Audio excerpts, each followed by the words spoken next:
A single fork crashing against porcelain. That's all it took to shatter the silence in Manhattan's most expensive dining room. What happened next? A 32-year-old billionaire lost his temper in Italian. A waitress nobody noticed suddenly became the most dangerous person in the room, and a business deal worth $500 million exploded into warfare. Stay with me until the end of this story, hit that like button, and drop a comment telling me what city you're watching from. I want to see how far this tale travels. The thing about rage is that it doesn't always announce itself with volume. Sometimes it arrives quiet, cold, precise, the kind that makes grown men check the exits. Adrian Vale's fury was exactly that type, and Victor Sterling had just triggered every last bit of it. You think I'm stupid? Adrian's voice dropped to a whisper that somehow carried across the entire private dining room of Celestine, the kind of restaurant where reservations required 6 months' notice and connections that money alone couldn't buy. His Italian accent thickened as his control started slipping. You sit here, in my city, and insult me with this garbage? The fork hit the plate with a sound like a gunshot. Conversations at nearby tables died mid-sentence. Victor Sterling didn't flinch. The 58-year-old American leaned back in his chair, his silver hair perfectly styled, his smile never wavering. Adrian, I think you're misunderstanding the... Misunderstanding? Adrian switched to Italian, the words pouring out rapid fire, his hands moving in sharp gestures that made the 2 security guards by the door straighten up. You come here with a contract designed to gut my company like a fish, and you expect me to smile and sign? Do you think because my wife is dead I've become an idiot? That I'll just hand over everything her family built? Victor's smile faltered for just a fraction of a second, so brief that most people would have missed it. But Adrian caught it. And so did someone else. Lily Moreau was standing 3 feet away with a water pitcher, trying very hard to be invisible. It was a skill she'd perfected over the past 18 months working at Celestine. Invisible meant safe. Invisible meant keeping her job. Invisible meant another month of her mother's medical bills getting paid. But right now, invisible meant she was close enough to see the contract sitting on the table between the 2 men. Close enough to read the clause on page 7. Close enough to understand exactly why Adrian Vale was about to either walk out or throw a punch. Mr. Vale, Victor said, switching to English with exaggerated patience, I understand you're emotional. Losing your wife was a tragedy, and raising a son alone while running a company. Don't! Adrian's voice could have frozen nitrogen. Don't you dare bring up my son! Lily's hand trembled slightly. The water pitcher felt suddenly very heavy. She should step back. She should disappear into the kitchen. She should do literally anything except what she was about to do. But that clause on page 7 wasn't just corporate theft. It was elegant, sophisticated fraud. The kind that took years to build and seconds to spring. The kind that had destroyed her own family when she was 19 years old. The kind that Victor Sterling's father had used to bankrupt her grandfather's textile empire and drive her father to an early grave. Lily set down the water pitcher with hands that barely shook at all. Then she did something she hadn't done in over a decade, outside of her cramped studio apartment. She spoke. La clausola sette, she said quietly. The Italian felt strange in her mouth after so long. Paragrafo 3. È una trappola. Every head in the immediate area turned toward her. Adrian's dark eyes locked onto her face with an intensity that made her stomach drop. Victor Sterling's carefully maintained expression cracked just enough to show something ugly underneath. Excuse me? Victor's tone could have stripped paint. Did the waitress just... Clause 7, paragraph 3, Lily repeated, this time in English, her voice steadier than she felt. She pointed at the contract without touching it. The subsidiary transfer clause. It's designed to trigger a cascade default across your entire European holdings within 18 months. By the time the mechanism activates, you won't own your company anymore. He will. The silence that followed was so complete that Lily could hear her own heartbeat pounding in her ears. Somewhere in the back of her mind, a voice was screaming that she'd just committed career suicide. Celestine didn't tolerate staff who spoke out of turn. She'd be fired before the entrees arrived. But Adrian Vale wasn't looking at her like she was a waitress who'd overstepped. He was looking at her like she'd just pulled him back from the edge of a cliff. Chi say? He asked quietly. Who are you? Nobody, Lily said automatically. Then because honesty seems safer than lies at this point. Someone who's seen this exact playbook before. Victor Sterling stood up so abruptly his chair scraped against the floor. This is absurd. Adrian, your employee is... She doesn't work for me, Adrian said, not taking his eyes off Lily. She works for the restaurant, which means she has no reason to lie to protect me. He picked up the contract, flipped to page 7, and read the clause she'd referenced. His jaw tightened with each line. When he looked up, the cold fury had transformed into something sharper, clearer. You need to leave, he told Victor. Adrian, be reasonable. Now. The word came out flat and absolute. Before I have security throw you out. And trust me, Victor, I will make sure every person in this restaurant knows exactly why. Victor Sterling's face turned an interesting shade of red. For a moment, Lily thought he might actually take a swing at Adrian, but then he seemed to remember where he was and who was watching. The other diners were being discreet about it, but every eye in the room was on their table now. This isn't over, Victor said, grabbing his briefcase. No, Adrian agreed. It's not. But the next time we meet, it won't be over dinner. It'll be in court. Victor left without another word, though the look he shot at Lily on his way out promised nothing good. The security guards followed him at a polite distance, making sure he actually made it to the exit. Lily realized she was still standing there like an idiot, her empty hands hovering uselessly at her sides. She should apologize. She should explain. She should... Sit down, bitch, Adrian said. I'm working. I can't... Sit.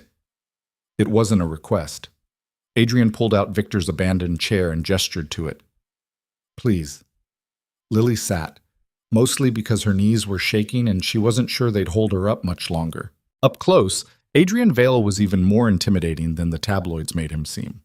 He wasn't classically handsome. His nose had been broken at least once. His jaw was too sharp, and there were shadows under his eyes that spoke of too many sleepless nights. But there was an intensity to him that made it hard to look away, like staring at a storm rolling in across the ocean. What's your name? He asked. Lily Moreau. And how does a waitress at Celestine know enough about international corporate law to spot a subsidiary transfer trap? Lily hesitated. The truth was complicated and painful, and not something she talked about with anyone, let alone billionaire strangers, but something about the way Adrian was looking at her, not suspicious, just curious, made the words come easier. My grandfather owned Moreau Textiles, she said quietly. It was one of the largest fabric manufacturers in France. When I was 19, Victor Sterling's father orchestrated a hostile takeover using almost the exact same mechanism you were about to sign. By the time my grandfather realized what was happening, it was too late. We lost everything. The company, the properties, the reputation. My father had a stroke 6 months later. He didn't survive it. Adrian's expression shifted into something that looked almost like recognition. Moreau Textiles, I remember. The acquisition was brutal, even by Sterling Sr. standards. He paused. I'm sorry. Everyone was sorry, Lily said, and couldn't quite keep the bitterness out of her voice. Sorry doesn't pay medical bills. Is that why you're working here? Medical bills? Lily nodded. My mother has MS progressive. The treatments are expensive. Adrian was quiet for a long moment, studying her with those dark, intense eyes. Then he pulled out his phone and typed something quickly. What's your schedule like tomorrow? He asked. Lily blinked. I work the lunch shift, 11 to 5. Not anymore. He showed her his phone screen. It was an email to the restaurant's general manager marked urgent. You're taking a personal day. My office. 10 a.m. I'll send you the address. I don't understand. You just saved me from making the biggest mistake of my life, Adrian said bluntly. That contract would have destroyed everything I've spent the last 3 years protecting for my son. So now I need to know exactly how deep Sterling's fraud goes, and you're the only person I've met who can see through it. He stood up, buttoning his suit jacket. 10 a.m., Miss Moreau. Don't be late. He was gone before Lily could form a response, leaving her sitting alone at the table with a half-empty water pitcher and a head full of questions. Her manager, Richard, appeared approximately 10 seconds later, his face the color of boiled lobster. What the hell did you just do? He hissed.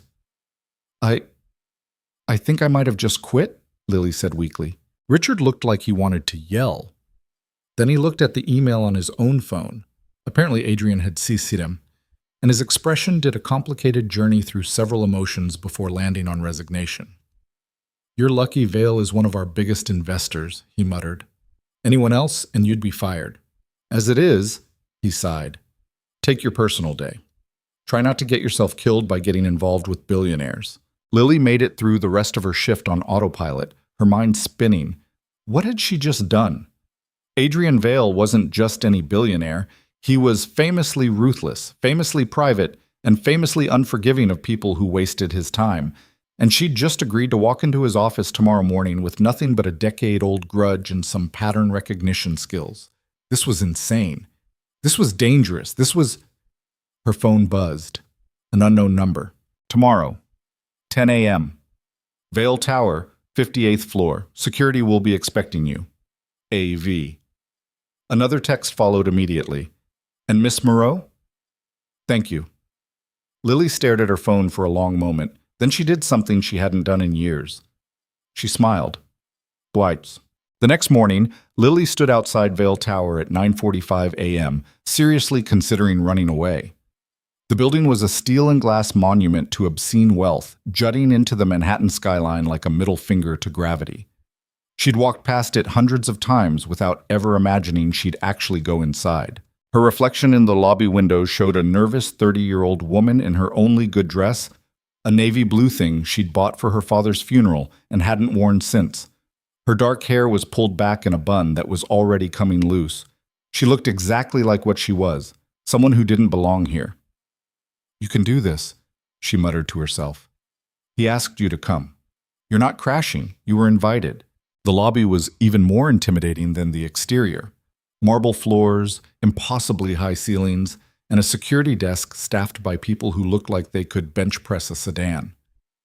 "Lily Moreau," she told the guard, trying to sound confident. "I have an appointment with Mr. Vale."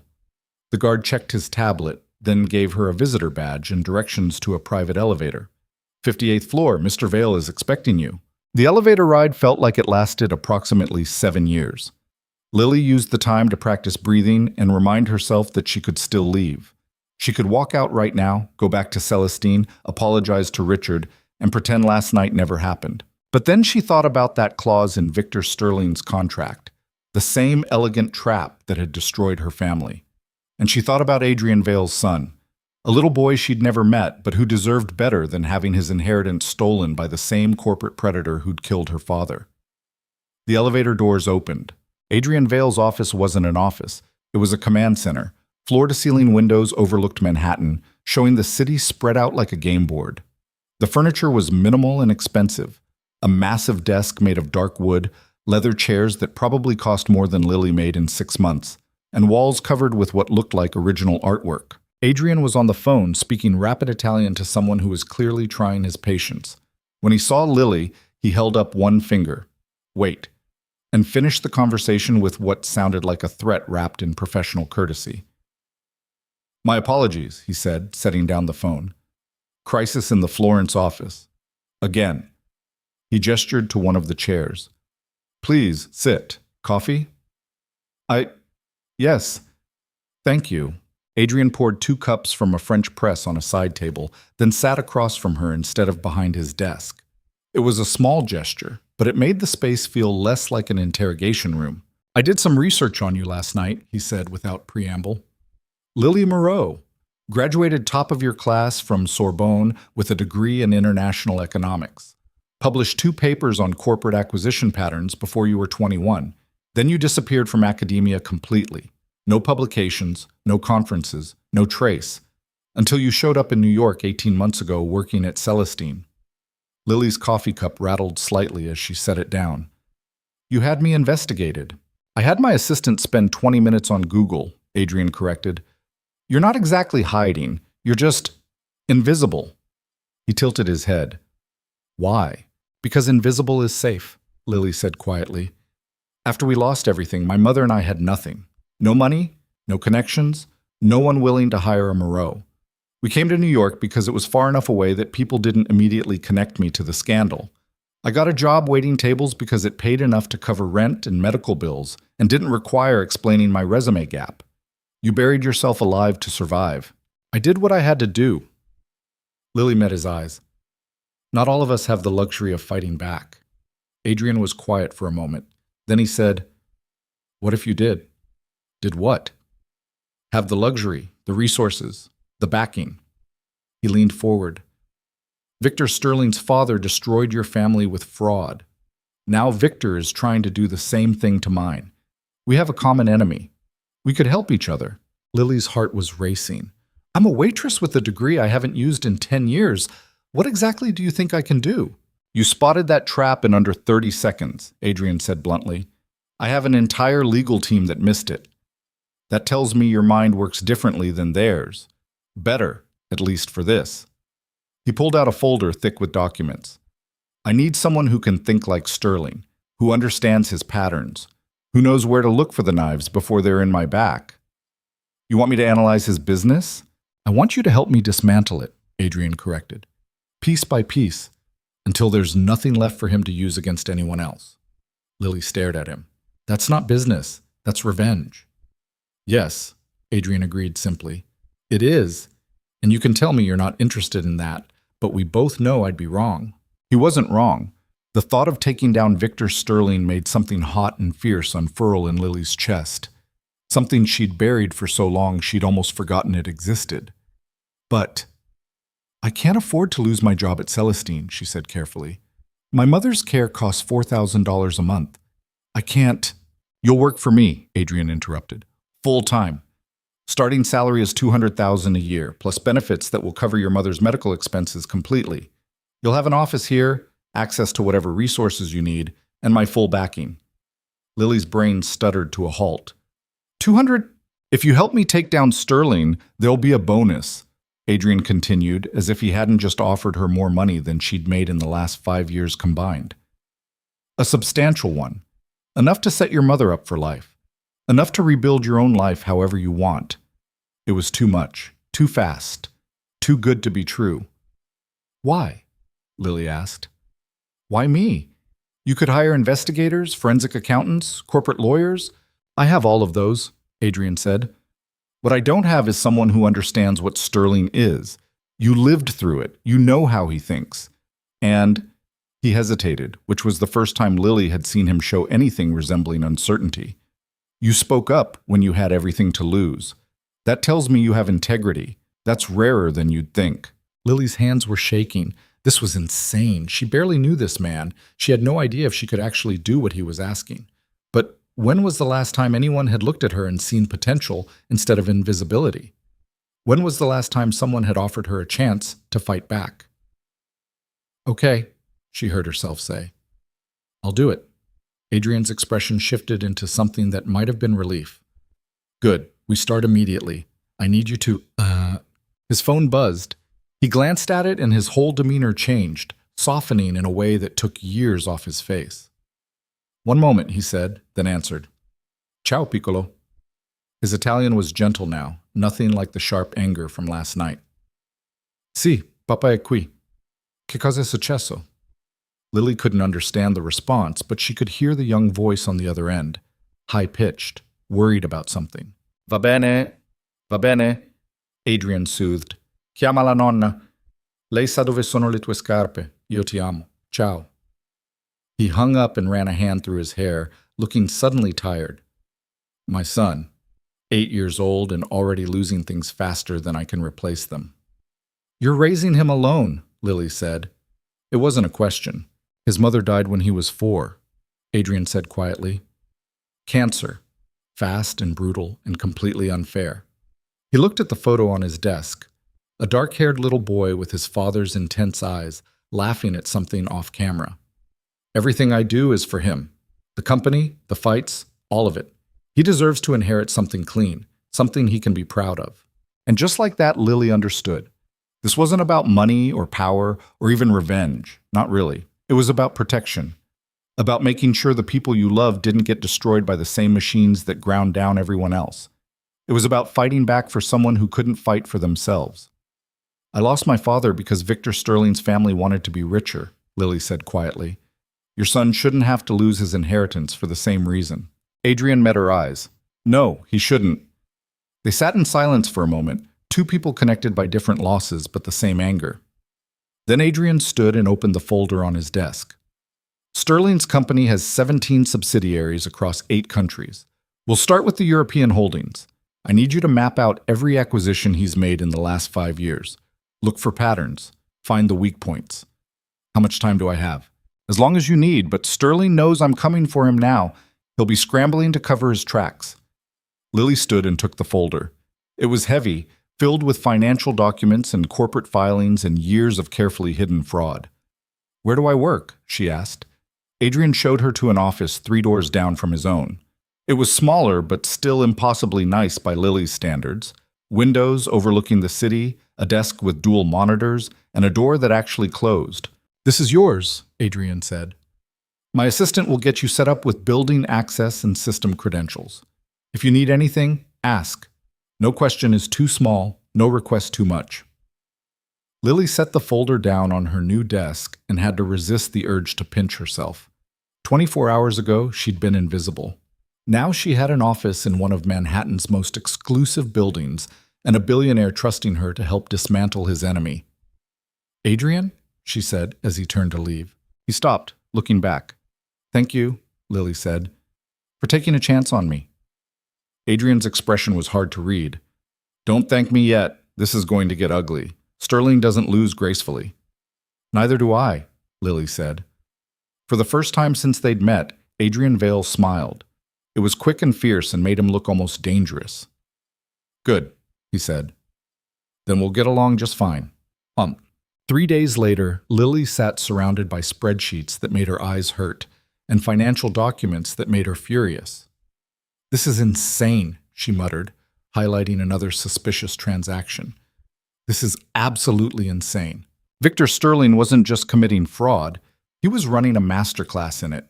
Shell companies nested inside holding corporations, money bouncing between offshore accounts, and acquisition patterns that only made sense if you mapped them over a timeline and realized they were systematically targeting vulnerable companies at their weakest moments.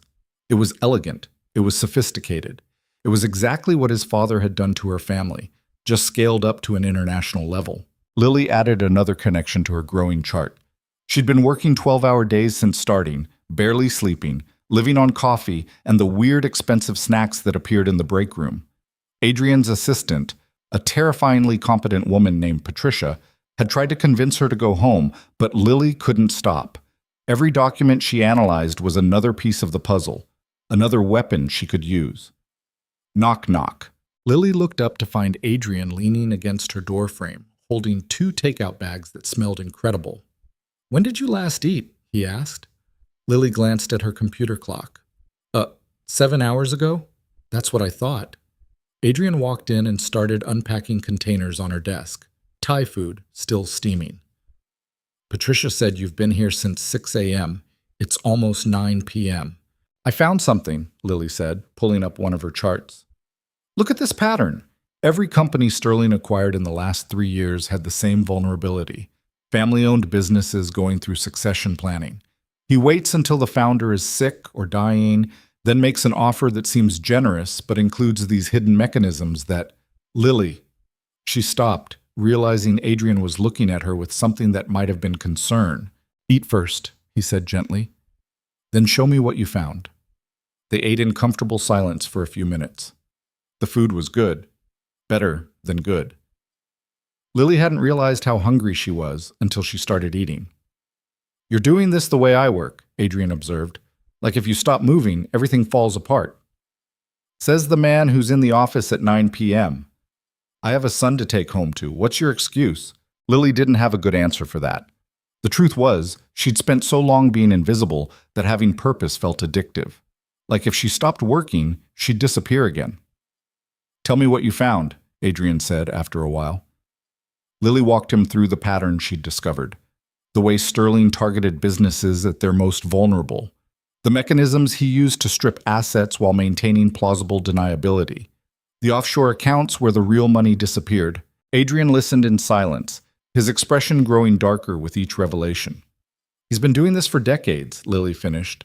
"Since before his father died, they were running it together, building an empire on other people's grief." Can we prove it? Most of it, yes. Some of it's too well hidden, but if we can get access to his internal communications, his emails.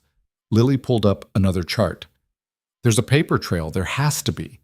Fraud this complex requires coordination, people talking to each other, making decisions.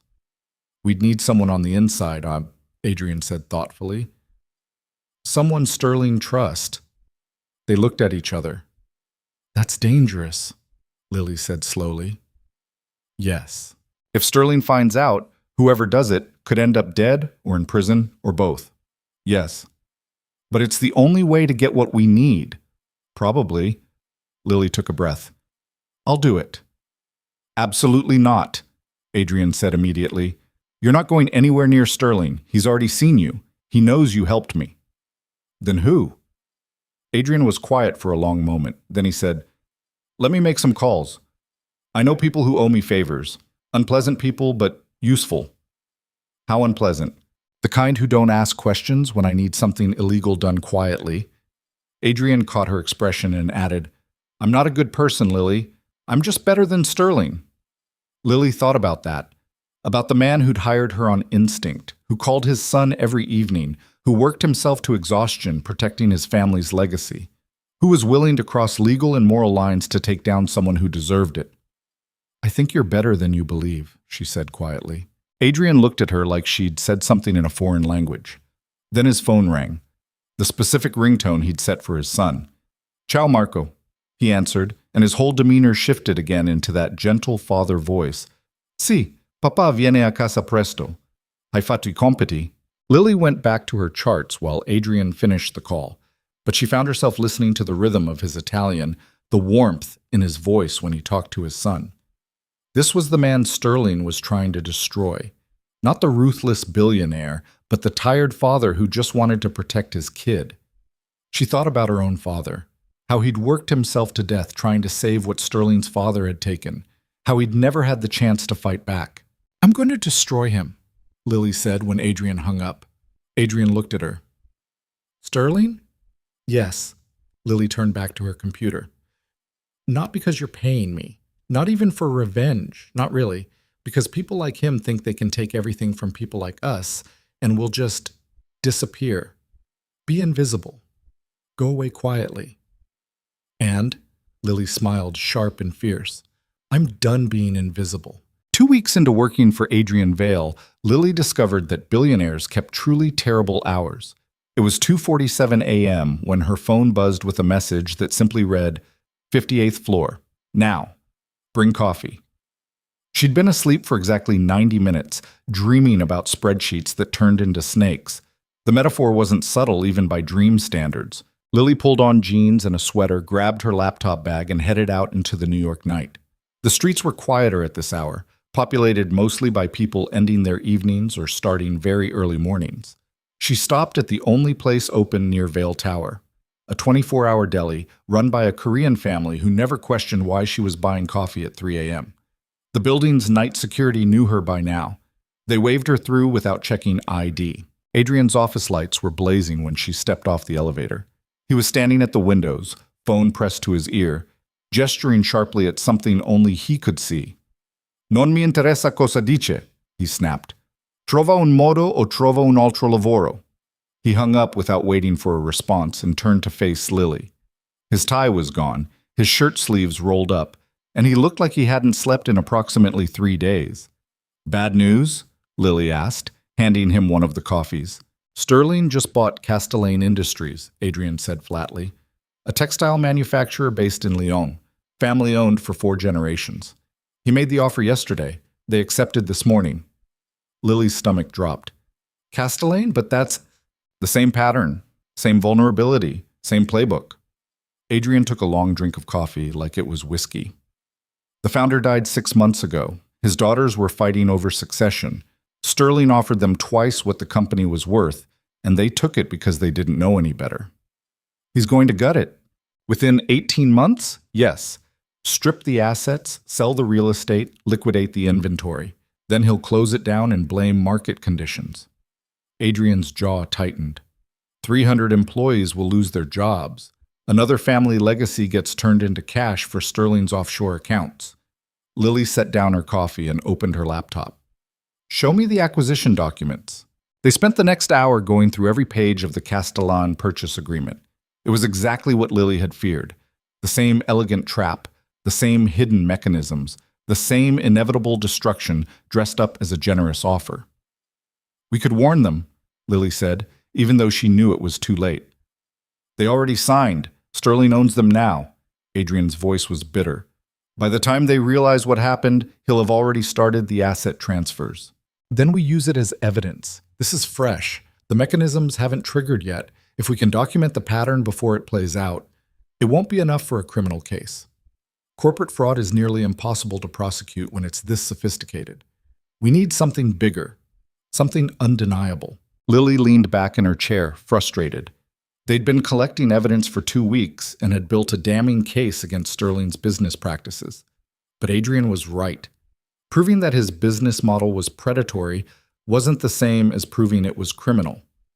Corporate law had too many gray areas, too many loopholes for expensive lawyers to exploit. What about his internal communications? Lily asked. You said you were making calls, finding someone who could get inside. Adrian's expression shifted into something complicated. I found someone. He starts tomorrow. Who? His name is Marcus Chen, former corporate investigator, current freelancer with flexible ethics. He's going to approach Sterling's head of acquisitions with a fake background and a very real skill set. If Sterling hires him, Marcus will have access to their internal systems. And if Sterling checks his references too carefully, they'll hold up. Marcus is good at this. Too good, probably. Adrian rubbed his eyes. But it's risky. If Sterling catches him, Marcus goes to prison, and we get nothing. How much are you paying him? Enough that he's willing to take the risk. Adrian looked at her. I told you I'm not a good person, Lily. Good people don't hire corporate spies. Good people also don't let monsters keep destroying families. Lily closed her laptop. When do we hear from him? Could be days. Could be weeks. Marcus has to make it look natural. A rushed approach will spook Sterling's people. The waiting, Lily was discovering, was the hardest part. They had momentum now, direction, purpose. But corporate warfare moved at the speed of paperwork and careful planning. Nothing happened quickly when you were trying to dismantle an empire. Go home, Adrian said, startling her out of her thoughts. Get some sleep. Tomorrow's going to be long. What about you? I have calls to make. Europe's waking up soon. Lily gathered her things but hesitated at the door. Adrian? When did you last sleep? He gave her a look that was equal parts amused and exhausted. When did you? 90 minutes before you texted me. Then I'm doing better than you think. But his smile didn't reach his eyes. Lily left him there, silhouetted against the Manhattan skyline, and tried not to think about how alone he looked. 3 days later, Lily was deep in analyzing Sterling's real estate holdings when Patricia appeared in her doorway looking uncharacteristically flustered. There's someone here to see you, she said. She's insistent. Before Lily could ask who, a woman in her early 60s swept past Patricia like she owned the building. She was elegant in that effortless European way, wearing a perfectly tailored coat and carrying herself with the kind of confidence that came from old money and older names. Lily Moreau, the woman said. It wasn't a question. I am Victoria Vale, Adrian's mother-in-law. Lily stood up so fast she nearly knocked over her coffee. Mrs. Vale, I didn't know that my son-in-law had hired my daughter's replacement? Victoria's smile was sharp. Yes, well, Adrian is very good at keeping secrets when he wants to. The words hit like a slap. Lily felt her face flush. I'm not anyone's replacement. I'm just... Relax, dear. I'm not here to attack you. Victoria settled into one of Lily's chairs without waiting for an invitation. I'm here because I want to know who exactly has gotten Adrian so worked up that he's barely sleeping and forgetting to eat. He told you about Sterling? Adrian tells me nothing, but I have lunch with my grandson every Tuesday, and Marco is much more talkative than his father. He mentioned that Papa is fighting with a bad man who hurt a nice lady's family. Victoria's eyes were sharp despite her casual tone. I assume you're the nice lady. Lily sat back down slowly. Victor Sterling destroyed my grandfather's business. His father did, actually. Victor's just continuing the tradition. Moreau Textiles, yes, I remember. It was a shame what happened to your family. Vittoria studied her. And now you're helping Adrian take revenge on the son. How very Greek tragedy of you both. It's not just revenge, Lily said, defensive. Sterling's still doing it, still destroying companies, still— I didn't say it was wrong, dear. I said it was Greek tragedy. There's a difference. Vittoria leaned forward. My daughter loved Adrian very much. When she was dying, she made me promise to make sure he didn't disappear into his work and forget to live. I've been failing at that promise for 3 years. Lily didn't know what to say to that. But something's changed recently, Vittoria continued. He's still working obsessively, but he's engaged, present, almost like the man he used to be before cancer took my daughter. She paused. I think that might be because of you. I just work here, Lily said weakly. No one just works for Adrian Vale. He doesn't do casual employment. Vittoria stood, smoothing her coat. I won't keep you. I just wanted to see for myself who you were, and to tell you that if you hurt my grandson by breaking his father's heart, I will make your life very difficult. We're not, Lily stumbled over the words. It's not like that. Perhaps not yet, Vittoria smiled, and this time it looked almost kind. But it could be. Adrian hasn't let anyone close since my daughter died. The fact that he's let you in at all is worth noticing. She left before Lily could form a response, leaving behind a faint scent of expensive perfume and a head full of uncomfortable thoughts. Lily tried to focus on her work, but Vittoria's words kept circling back. Adrian hasn't let anyone close. Was that true? They'd been working together for 2 weeks, but their relationship was purely professional, wasn't it? Except they also ate dinner together most nights when they worked late. And Adrian had started asking her opinion on things that had nothing to do with Sterling, business decisions, property, investments, whether Marco should change schools. And yesterday he'd smiled at something she said, and it had felt different from his usual careful expressions. Stop it, Lily muttered to herself. You work for him. That's all this is. But when Adrian appeared in her doorway an hour later holding 2 sandwiches and asking if she wanted to take a break, Lily found herself noticing things she'd been deliberately not noticing. The way he looked at her when he thought she wasn't paying attention. The way he remembered how she took her coffee. The way his whole demeanor softened when they talked about anything other than Sterling. You okay? Adrian asked, setting down the sandwiches. You look distracted. Your mother-in-law came by. Adrian froze. Vittoria was here? She wanted to meet me. Make sure I wasn't secretly evil, I think. And what did she conclude? That if I hurt Marco by breaking your heart, she'll destroy me. Lily unwrapped her sandwich, not looking at him. I told her that wasn't relevant since we're just working together. Adrian was quiet for a long moment. Then he said, What did she say to that? Perhaps not yet. Lily finally looked up. She thinks there's something here that isn't just professional. Is there? Adrian's voice was careful, neutral. Lily's heart was beating too fast. This was dangerous territory. He was her boss, her employer, the person giving her the first real chance she'd had in over a decade. Getting involved would be stupid and complicated and probably end badly. But she was tired of being careful, tired of making safe choices that left her invisible and alone. I don't know, she said honestly. Maybe, if we both wanted there to be. Adrian set down his sandwich. I haven't— He stopped, started again. I loved my wife. Very much. When she died, I promised myself I'd focus on Marco, on the company, on things I could protect and control. That sounds lonely. It was safer than the alternative. Adrian looked at her. But then you walked into my life and ruined all that careful distance I'd built. I ruined it? You spoke up when you had everything to lose. You see patterns no one else notices. You work until you forget to eat. You're brilliant and angry, and you don't let me get away with anything. Adrian's voice dropped. And I can't stop thinking about you. Lily's breath caught. Adrian, I know this is complicated, he continued. I know I'm your boss and this could end badly. And there are probably 20 good reasons why we shouldn't. But I also know that for the first time in 3 years, I feel something other than grief and anger. And that's because of you. They stared at each other across the desk, the air between them charged with possibilities and risks. Your mother-in-law said she'd destroy me if I hurt Marco, Lily said quietly. Vittoria's protective, but she also loved my wife enough to want me to be happy again. That's why she came here today. She wanted to give her approval. Did I pass? You're still alive, so yes. Adrian smiled slightly. Vittoria doesn't make threats she doesn't mean. Lily laughed despite herself. Then she sobered. I don't know how to do this. The last relationship I had was in college before everything fell apart. I've spent a decade just surviving. I've spent 3 years hiding behind my son and my work, Adrian said, so we're both disasters. But maybe we could be disasters together. That's the worst romantic pitch I've ever heard.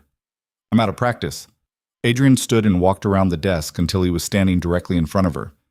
Lily Moreau, I would like to take you to dinner, somewhere that isn't this office. Somewhere we can talk about things that aren't Victor Sterling or corporate fraud. What would we talk about? I have no idea. That's the terrifying part. He held out his hand. But I'd like to find out. Lily looked at his hand for a long moment. This was insane. Reckless. Exactly the kind of choice she'd spent years avoiding. She took his hand. Okay, she said. Dinner, but not somewhere fancy. I can't afford another dress and I refuse to show up in my work clothes. I know a place, Adrian said, and his smile was genuine this time. Small, quiet, absolutely no one who will recognize us. Deal? Deal. They stood there, hands still clasped, neither quite willing to let go first. Then Adrian's phone rang with Marco's ringtone and the moment broke. I should take this, he said reluctantly. Go. I need to finish these reports anyway. Adrian answered his phone as he walked back to his office, slipping easily into Italian and that gentle father voice.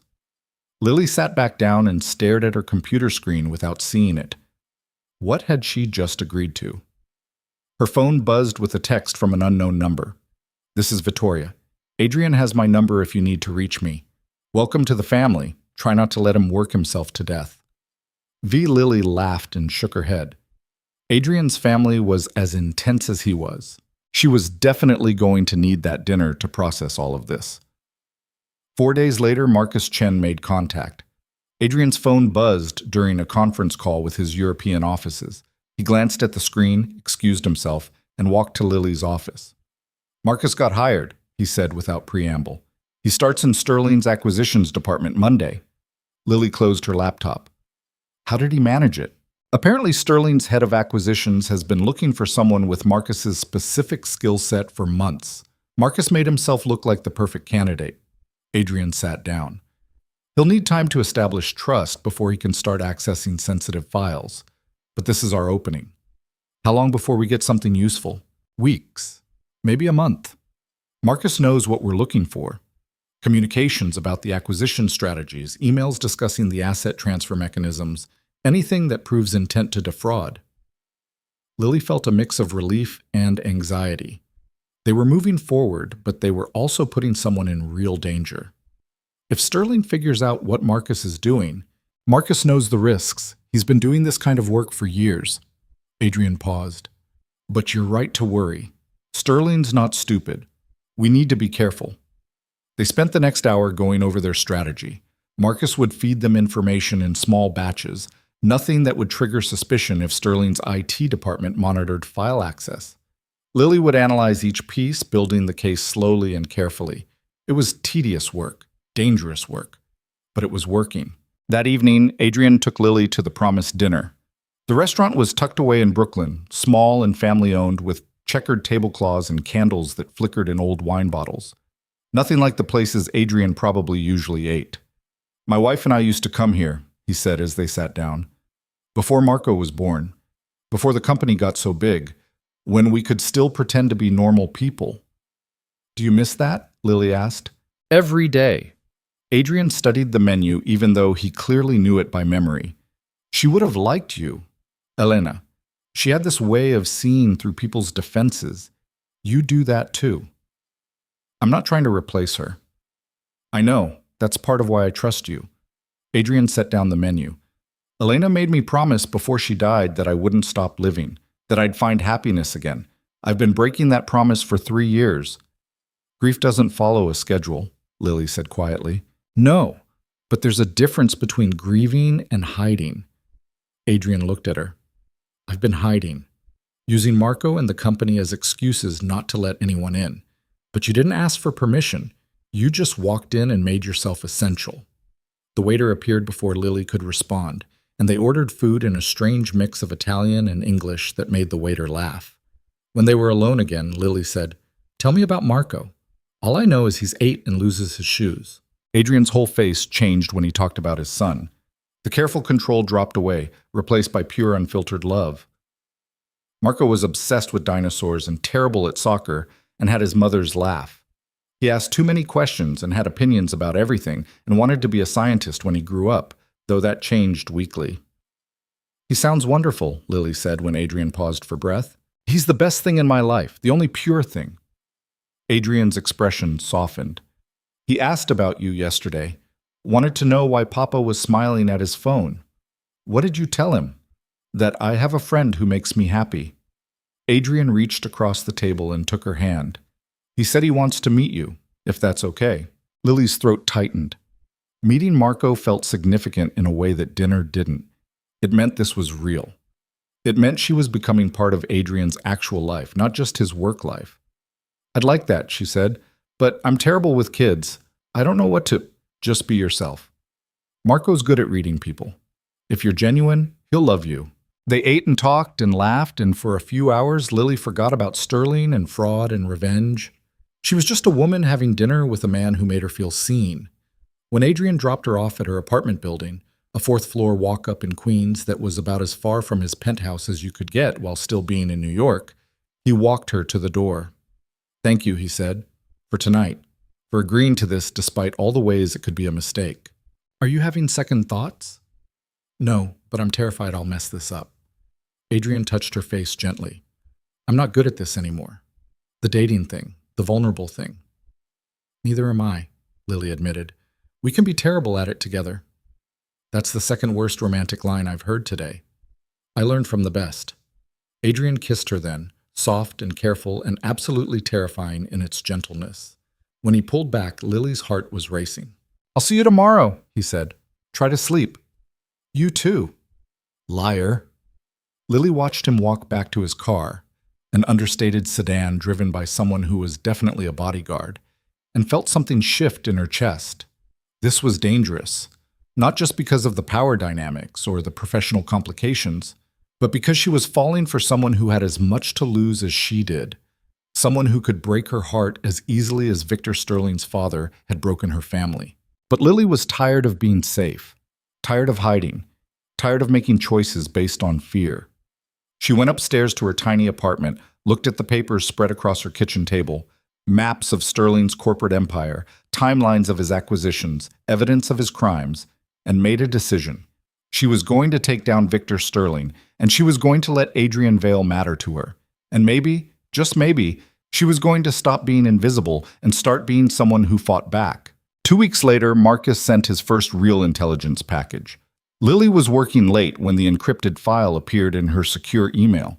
She opened it and felt her pulse quicken. Email chains between Sterling and his acquisitions team discussing target companies with the same cold calculation her grandfather's destroyers had probably used.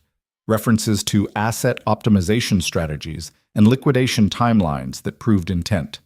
Names of shell companies she recognized from her earlier research. This was it. This was the evidence they needed. Lily printed everything, spread it across her desk, and started mapping connections.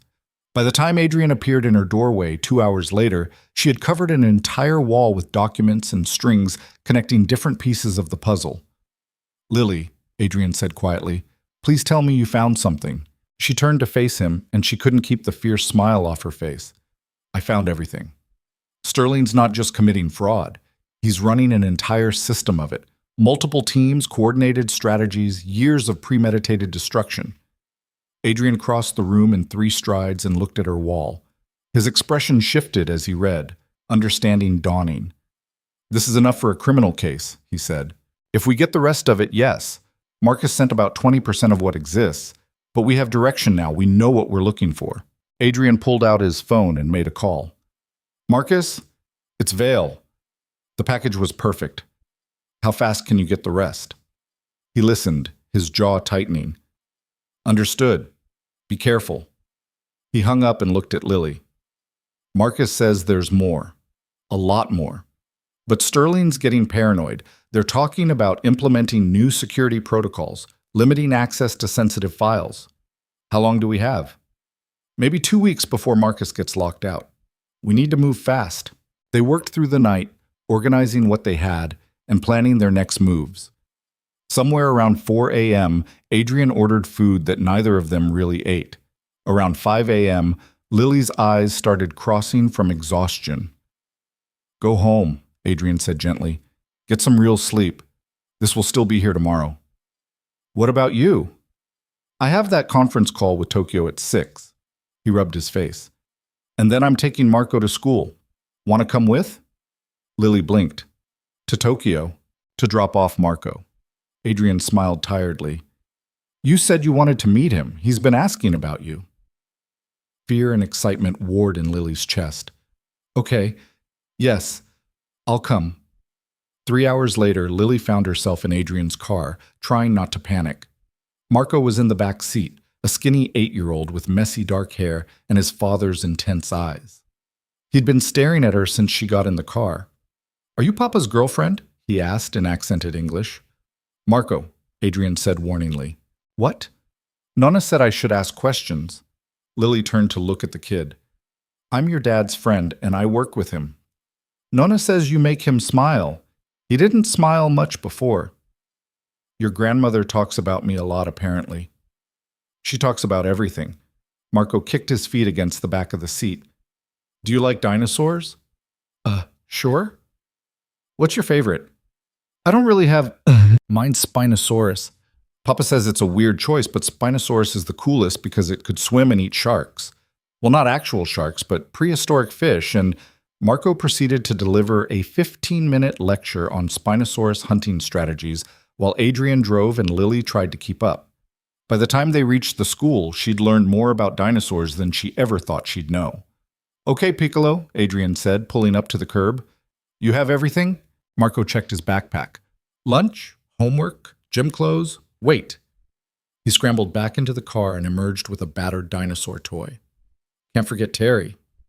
Terry the Tyrannosaurus? He's a Tarbosaurus, actually. Different species. The skull structure? Marco. Right. Bye, Papa.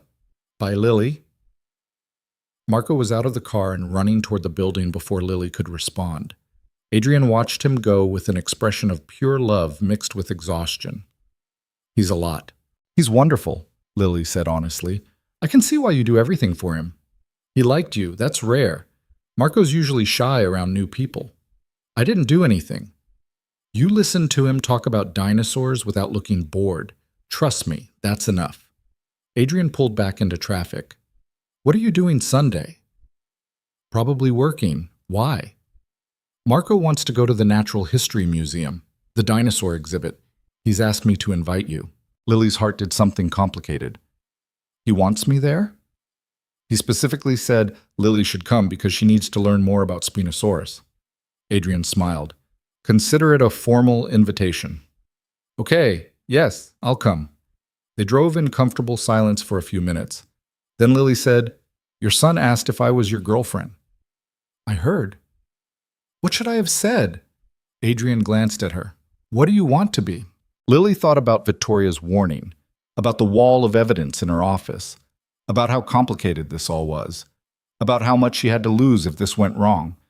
Then she thought about Adrian's smile, about Marco's enthusiastic dinosaur lecture, about feeling like part of something instead of invisible and alone. I want to find out, she said. Adrian reached over and took her hand. Then we will. Sunday at the Natural History Museum turned out to be less about dinosaurs and more about watching Marco try to explain every exhibit to Lily, while Adrian followed behind with the resigned patience of a man who'd heard these lectures approximately 400 times. And this one, Marco said, pointing at a skeleton that looked like it had too many teeth, is a Deinonychus, which most people think is just a velociraptor, but they're totally different, and Jurassic Park got it wrong because real velociraptors were actually only like 2 feet tall. Marco, Adrian interrupted gently, maybe let Lily look at the display for more than 3 seconds before you move on to the next one. Marco looked genuinely distressed by this suggestion, But there are 17 more exhibits, and we only have 2 hours before the museum closes, and Lily needs to understand the difference between theropods and sauropods. I'm fine, Lily said, laughing despite herself. Keep going, I'm learning. Marco beamed at her and immediately launched into an explanation of why the museum's T-Rex skeleton was positioned wrong based on recent research about tail dynamics. Adrian caught Lily's eye and mouthed, "I'm sorry," while Marco wasn't looking. Lily just shook her head. She'd spent the week neck-deep in corporate fraud and late-night strategy sessions with Adrian. This was exactly the kind of normal she needed, even if normal involved more dinosaur facts than any human should reasonably possess. They made it through the entire exhibit, stopped for overpriced museum cafe food, and were heading toward the exit when Marco suddenly grabbed Lily's hand. "Can I ask you something?" he said, his voice lower than before. "Sure." "Are you going to leave like Mama did?" The question hit Lily like a physical blow. Adrian had frozen 3 steps ahead of them, his back rigid. Lily knelt down so she was eye level with Marco. The kid's face was trying very hard to look casual, but his eyes were worried. 8 years old and already familiar with loss. "Your mama didn't leave because she wanted to," Lily said carefully. "She got sick. That wasn't her choice." "I know, but she's still gone." Marco's voice got quieter. "Nonna says you make Papa happy. But what if you leave too?" Lily glanced at Adrian, who had turned around now. His expression was carefully neutral, but she could see the tension in his shoulders. "I can't promise I'll never leave," Lily said honestly, because lying to kids seemed worse than uncomfortable truth. "People don't always stay, but I can promise that if I do leave, it won't be because I don't care about you and your papa. Okay?" Marco thought about this for a long moment. Then he said, "Nonna says caring isn't always enough. Your Nonna is very wise. She's also kind of scary." "That too." Lily stood up and held out her hand. "But how about we don't worry about leaving right now? We can just worry about getting gelato because I saw a place across the street and I've never actually had real Italian gelato." Marco's face transformed. "You've never had gelato? Papa, did you hear that? Lily's never had gelato." "I heard," Adrian said, and his voice was rough in a way that had nothing to do with his accent. "We should fix that immediately."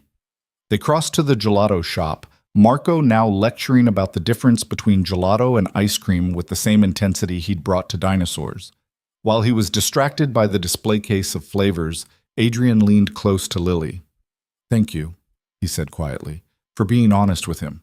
He's been asking me about you all week, and I didn't know what to say." "What did you want to say?" "That I'm terrified, that I haven't let anyone matter this much in years, that I'm already in too deep to walk away without it hurting." Adrian's dark eyes were intense. "But that seemed like a lot to put on an 8-year-old. "Probably," Lily agreed. Her heart was beating too fast. "For what it's worth, I'm terrified too." "Yeah? I've spent a decade being invisible because it was safer than being seen. And now I'm here, getting involved with my boss, meeting his kid, planning to take down the same kind of monster that destroyed my family. If this goes wrong, it won't." "You can't promise that." "No," Adrian admitted, "but I can promise I'm not walking away. Whatever happens with Sterling, whatever happens with us, I'm not leaving." Marco reappeared between them, holding a sample spoon of something bright green. "Lily, you have to try the pistachio. It's the best one. Papa always gets boring chocolate, but pistachio is superior in every way." Lily tried the pistachio. It was good. Better than good. Marco looked so proud of himself that Lily ordered a full cup of it just to see him smile. They walked through Central Park as the sun started setting, Marco running ahead to climb on rocks while Adrian and Lily followed at a slower pace. For a few hours, Lily could almost forget about the evidence mounting in her office, the encrypted files from Marcus that kept arriving every few days, the case they were building against Victor Sterling piece by dangerous piece. Almost. Her phone buzzed. She glanced at it, and her stomach dropped. "What's wrong?" Adrian asked immediately. "Marcus just sent an alert. Sterling's implementing the new security protocols tomorrow. This is our last window." Adrian pulled out his own phone and read the message. His jaw tightened. "He says he can get one more batch of files tonight if we're ready to move." "We're not ready. We need at least another week to—" "We don't have another week." Adrian was already typing a response. "If Sterling locks down his systems, we lose access to everything. Marcus is saying it's now or never." Lily watched Marco climb on a bronze statue of a lion, completely oblivious to the fact that the adults were planning something that could blow up spectacularly. If we move too fast and miss something critical, if we wait and lose access, we get nothing. Adrian finished typing and looked at her. I know it's risky, but this is the opening we have. I need to go back to the office, go through everything we have so far, figure out what gaps we absolutely need to fill before Marcus gets locked out. I'll take Marco home and meet you there. Adrian, it's Sunday. You should stay with your son. My son is the reason I'm doing this, Adrian said quietly. Sterling doesn't just threaten my company, he threatens Marco's future, everything I'm building for him. He looked at where Marco was now hanging upside down from the lion's tail, laughing at something only 8-year-olds found funny. I need to finish this. For him. Lily understood. She'd been fighting for ghosts. Her father, her grandfather, the family legacy that got destroyed. But Adrian was fighting for someone who was very much alive. Someone who climbed on statues and asked hard questions and deserved better than inheriting a company buried in legal warfare. Okay, she said, I'll meet you at the office in 2 hours. They collected Marco, who complained loudly about leaving the park early but perked up when Adrian promised pizza for dinner. Lily hugged the kid goodbye. He'd started hugging her somewhere between the theropods and the sauropods and caught a cab back to Vale Tower.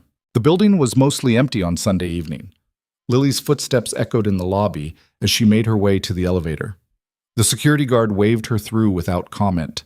She'd become a fixture here in the past month, working hours that would have seemed insane when she was just waiting tables. Her office looked like a conspiracy theorist's dream. Papers covered every surface, strings connecting different pieces of evidence on the wall, color-coded notes marking priority items.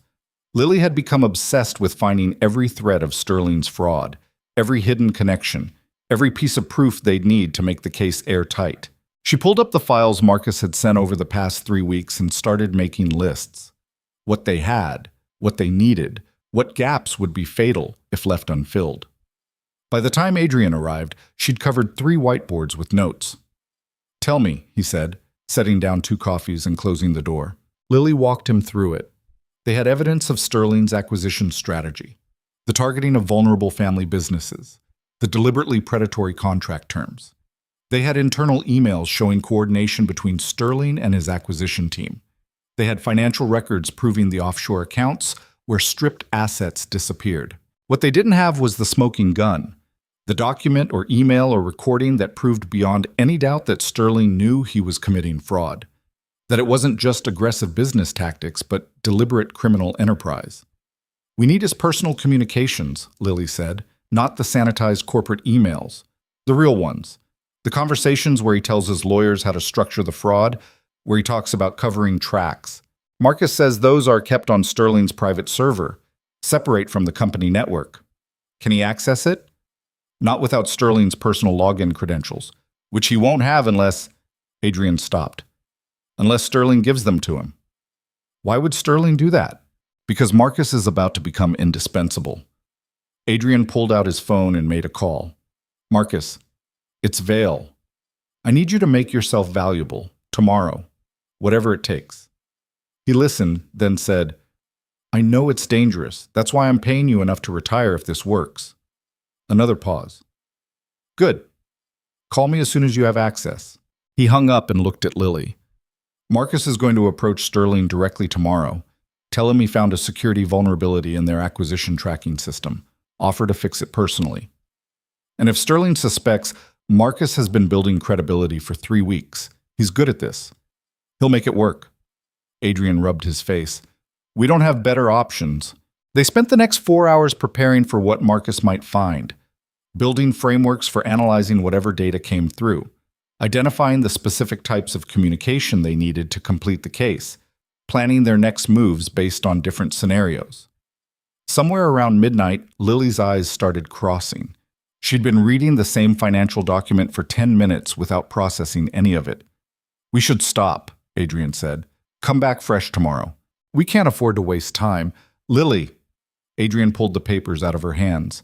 You're exhausted. You've been working 12-hour days for a month. You need sleep. So do you. I'll sleep when Sterling's in prison. But even as he said it, Adrian was leaning back in his chair, his eyes closing. Lily studied him in the dim office light. The shadows under his eyes had gotten darker. He'd lost weight. The careful control he usually maintained was starting to crack around the edges. "When did you last take a day off?" she asked. "When did you?" "That's not an answer." Adrian opened his eyes. "I took Marco to the museum today." "That counts." While mentally planning corporate warfare the entire time. "I'm multitasking." His smile was tired.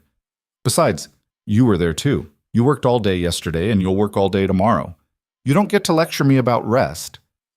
"Someone should lecture both of us." "Probably."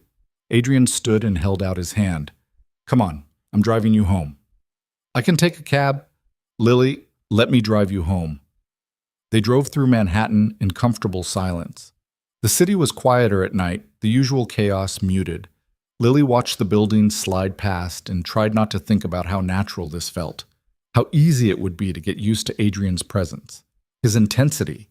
His careful attention to details most people would miss. How much it would hurt when this inevitably ended. "You're thinking too loud," Adrian said without taking his eyes off the road. "How can you tell?" "You get this look, like you're calculating probabilities and none of them are good." He glanced at her. "What are you worried about?" "All of it.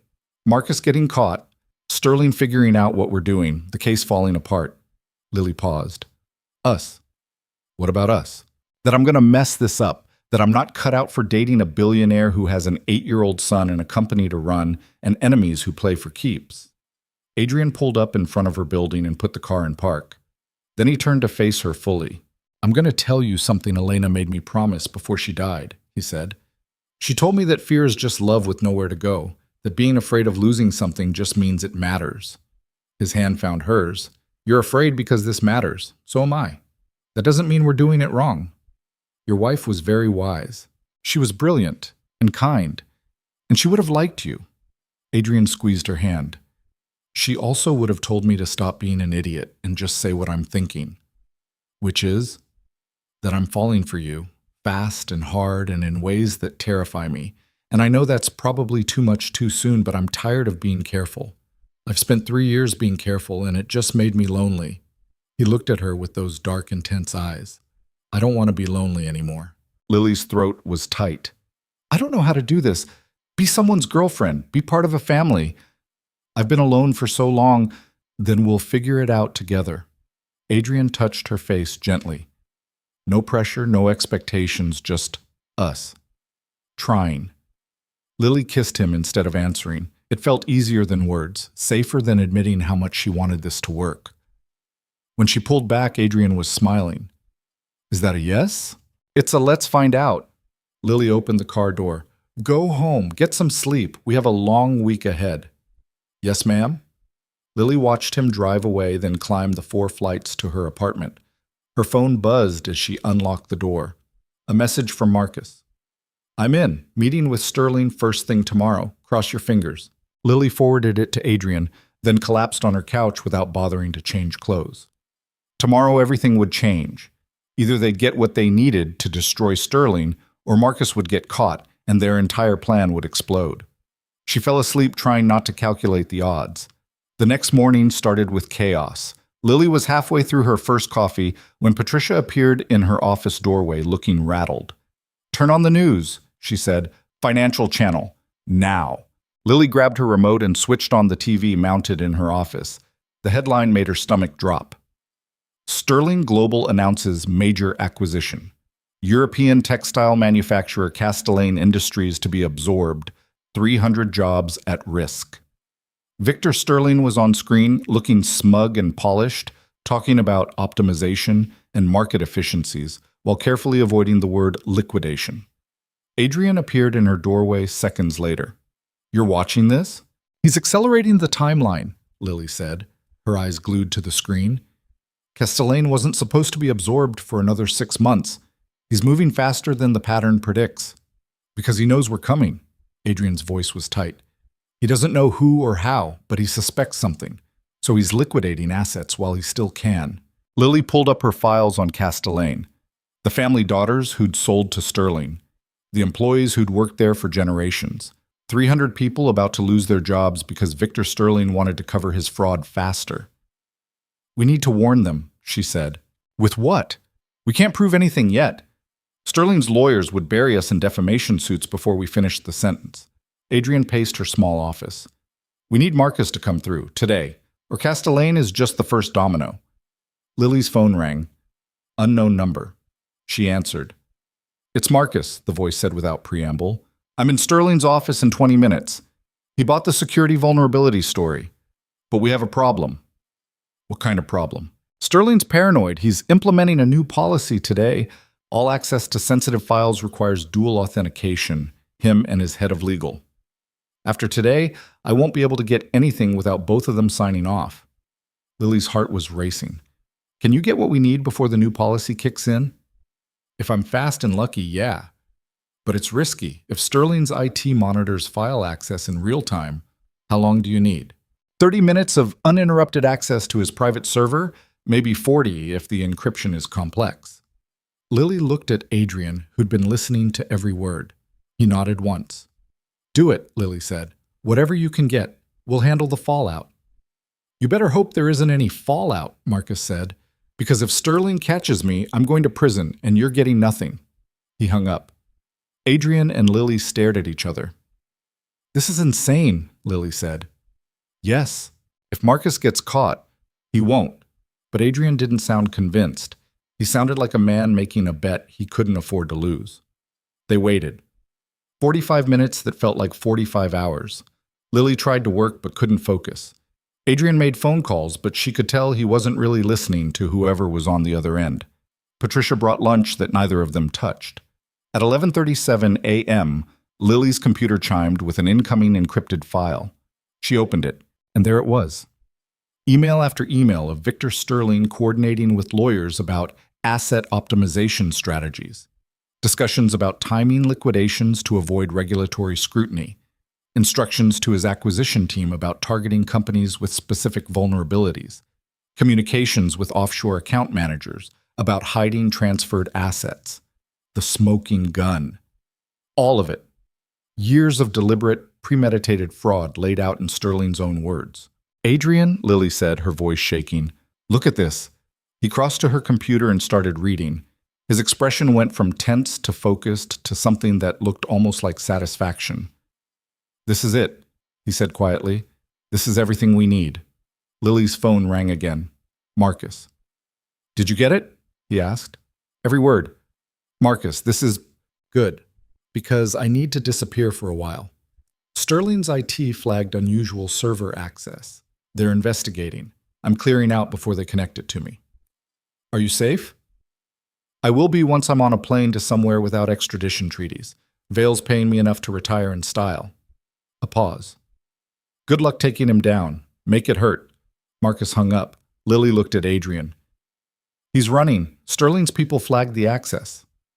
How long before they figure out it was Marcus? Hours. Maybe less if they're smart. And how long before Sterling figures out where the files went? Lily's stomach sank. If he traces Marcus's employment back to you, he'll know I'm the one building a case against him.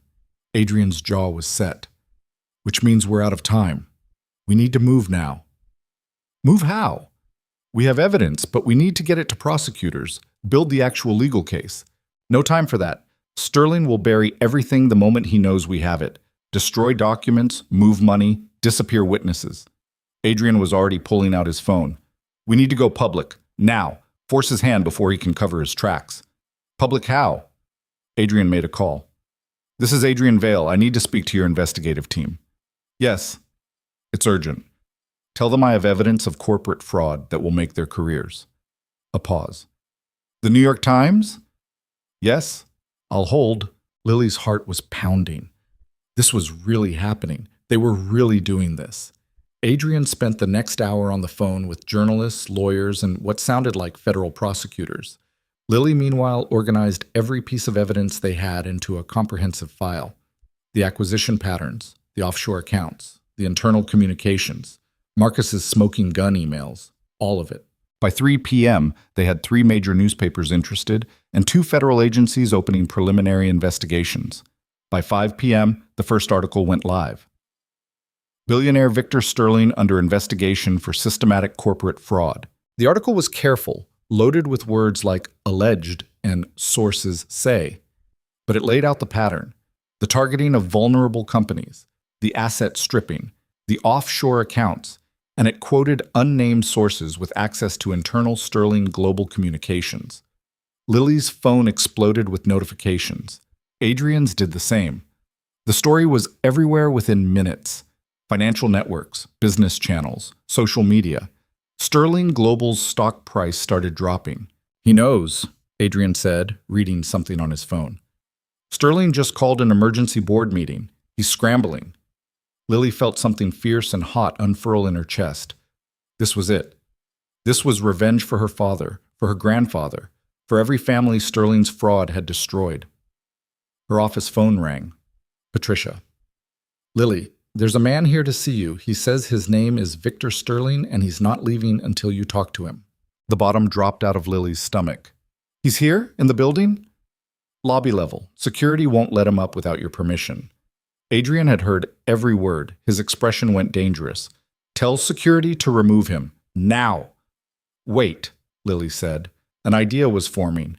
Reckless and stupid, but maybe brilliant. "Let him up." "Lily, he wants to threaten me, convince me to back down. Let him try." She looked at Adrian. "But I need you to record it. Everything he says. If he admits anything, it's too dangerous. He's not going to hurt me in your building surrounded by security and witnesses. But he might say something we can use." Lily's mind was racing. "He's panicking. Panicked people make mistakes." Adrian looked like he wanted to argue. Then he pulled out his phone and made a call. "Security, send Sterling up, but I want 2 guards outside the conference room and someone monitoring the cameras. If he touches her, you drag him out." He hung up and looked at Lily. "Conference room, not your office. More cameras, more witnesses." They moved to the large conference room down the hall. Adrian set up his phone to record audio. Then he stepped back. "I'll be right outside," he said. "Say the word, and I come in. I'll be fine." "Lily," Adrian stopped himself. "Be careful." Victor Sterling arrived 3 minutes later, escorted by security who looked very much like they wanted an excuse to forcibly remove him. He was still polished, still controlled, but there were cracks. His tie was slightly loose, his hair not quite perfect. The smile he gave Lily was all teeth and no warmth. "Miss Moreau," he said, "we meet again." "Mr. Sterling," Lily gestured to a chair, "I assume you're here about the news." "I'm here about the lies you and Vale are spreading." Sterling sat down and folded his hands. "Lies that will cost you everything if you don't retract them immediately." "They're not lies. You have no proof of any wrongdoing. You have coincidence and speculation and the word of a spy I'm about to have arrested for corporate espionage." So Sterling had already figured out Marcus, faster than Lily expected. "We have your emails," Lily said calmly. "Your internal communications, documentation of every fraudulent acquisition you've coordinated for the past 5 years. We gave it all to the Times and the federal prosecutors." Sterling's face went very still. "Those communications are privileged. Attorney-client privilege. You can't use them." "Actually, crime fraud exception says we can. Privilege doesn't cover communications made in furtherance of a crime." Lily smiled. "You should know that. Your lawyers certainly will." "You smug little—" Sterling caught himself. The mask slipped back into place, but not before Lily saw the rage underneath. "You have no idea what you've done. Do you know how many people I employ? How many families depend on Sterling Global?" "About as well as I know how many families you've destroyed." Lily leaned forward. "Like mine. Your father bankrupted my grandfather's textile company using the exact same playbook you're running now. My father had a stroke from the stress. He died 6 months later. I was 19 years old and I watched everything we had disappear because your family wanted to be richer." Sterling's expression didn't change. "Business is competitive, Miss Moreau. Sometimes people lose. That's not fraud. That's capitalism. Except you don't just compete. You cheat. You target vulnerable companies. You structure deals designed to fail. And you strip assets while the families who built those companies watch everything burn." Lily's voice was steady, despite the fury building in her chest. "You're not a businessman. You're a predator, and we're going to prove it. With stolen evidence obtained through corporate espionage? Sterling stood. Every document you have will be thrown out. Every prosecutor will drop the case. And then I'm going to sue you and Vail for everything you have. You'll spend the rest of your life in debt paying for this mistake. Maybe. Lily stood too. Or maybe you'll be in prison. I guess we'll find out. Sterling leaned across the table, close enough that Lily could smell his expensive cologne. I know who you are, he said quietly. I know your mother is sick. I know she needs expensive treatments you can barely afford. I know you live in a fourth-floor walk-up in Queens and work yourself to exhaustion just to stay afloat. Lily's heart was pounding, but she didn't step back. So here's what's going to happen, Sterling continued. You're going to retract these lies. You're going to disappear back into whatever hole you crawled out of. And if you do that, I'll make sure your mother gets the treatment she needs, the best doctors, the best facility, all paid for. You're trying to bribe me. I'm offering you a way out. Take it. Lily looked at this man who'd destroyed her family, who was still destroying families, who thought money and threats could make anything go away. No, she said. Sterling's face went hard. Then you're stupider than I thought. I will crush you. You and Vail and anyone who helped you. By the time I'm done, the door opened. Adrian walked in, followed by 2 security guards. I think we're finished here, Adrian said coldly. Get out of my building. Sterling looked between them. His expression shifted into something ugly. You two deserve each other, a failed waitress and a lonely widower playing at revenge. This isn't going to end the way you think. Guards, Adrian said. Remove him. They escorted Sterling out while he was still making threats. When the door closed, Lily realized her hands were shaking. Did you get it? She asked. Adrian held up his phone. Every word, including the part where he tried to bribe you. And the part where he basically admitted he knows exactly what we're accusing him of. That too. Adrian crossed to her. Are you okay? I'm furious. I'm terrified. Lily stopped. I'm glad we're doing this. Adrian pulled her into a hug. Lily let herself lean into it just for a moment. Tomorrow, they'd be back to fighting. But right now, she needed this. The reminder that she wasn't alone. He threatened your mother, Adrian said quietly. I know. We should increase her security, move her to a better facility. Somewhere Sterling can't. Adrian, I can't afford. I can. He pulled back to look at her. Let me help, please. Sterling just threatened her directly. We need to make sure she's safe. Lily wanted to argue, wanted to say she could handle it herself, but the truth was, she couldn't. Sterling had resources she couldn't match, and her mother deserved better than being used as leverage. Okay, she said. Thank you. Her phone buzzed. A text from an unknown number. Saw the news. That was faster than I expected. Sterling's lawyer just called demanding to know my sources. This is about to get very loud. Rebecca Chen, NYT.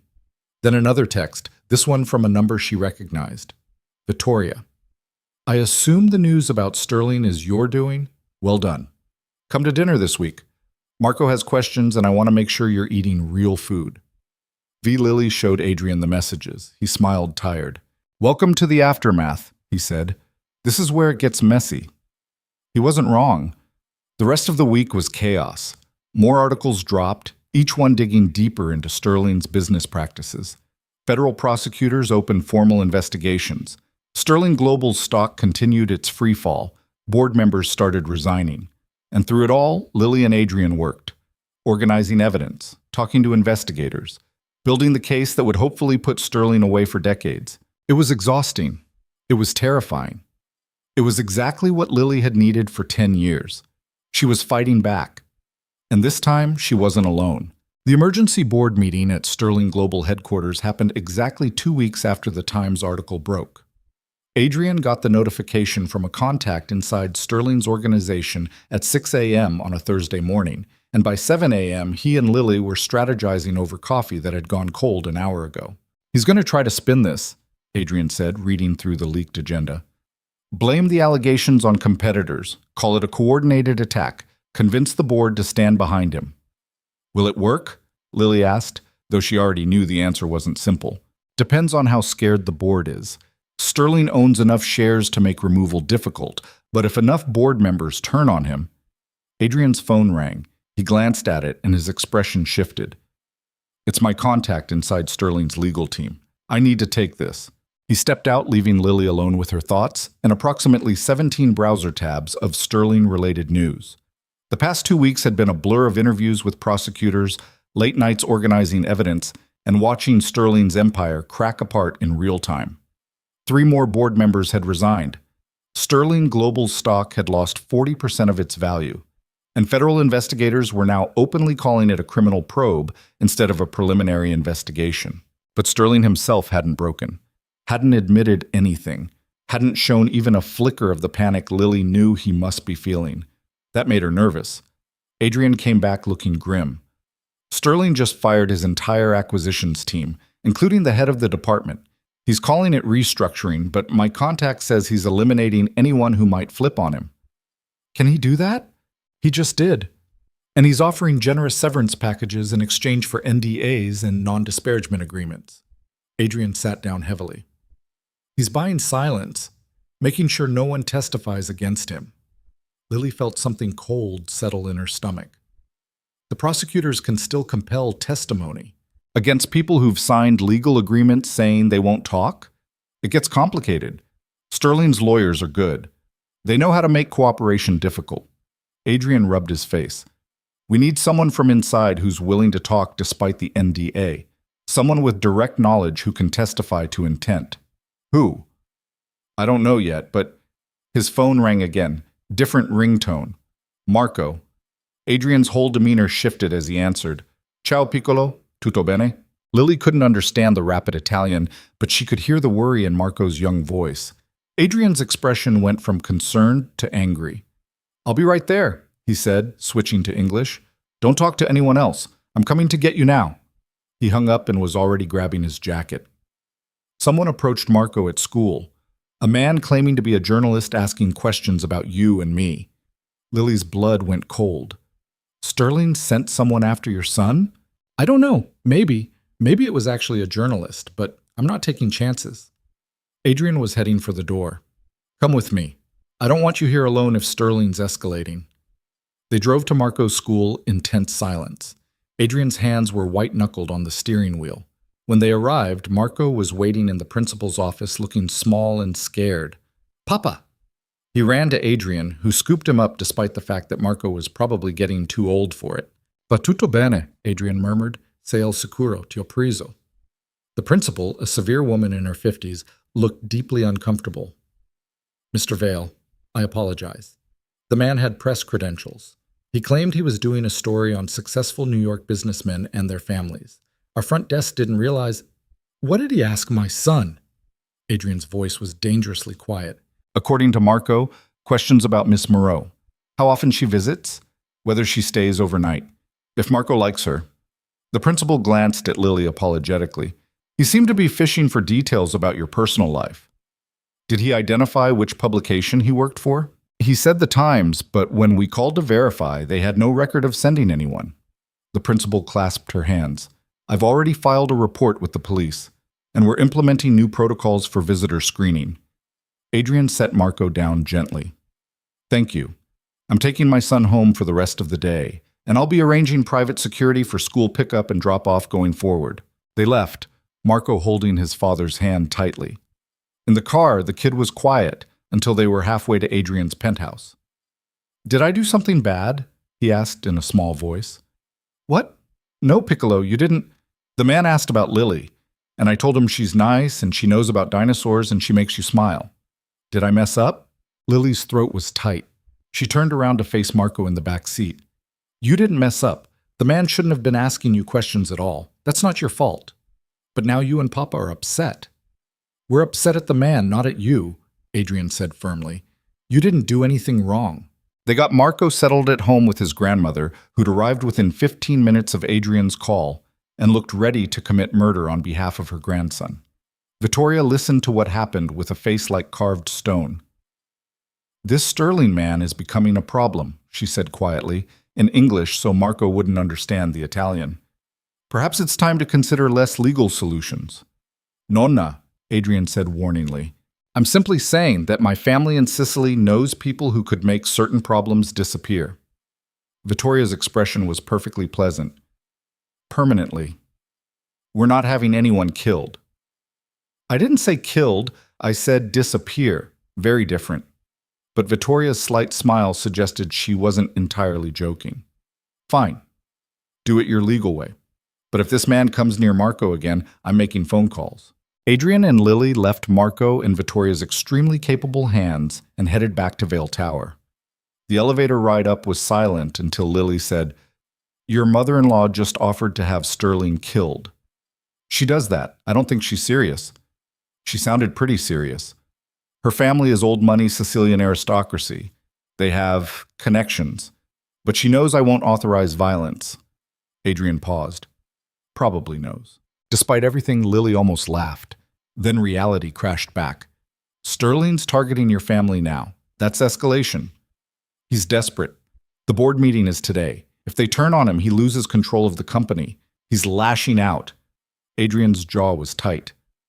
Which makes him more dangerous. They spent the rest of the morning coordinating with the prosecutors and watching for news from the board meeting. Around 2 p.m., Lily's phone buzzed with a message from Rebecca Chen at the Times. Board meeting just ended. Source says it was brutal. Sterling retained his position, but barely. 4 board members called for his resignation.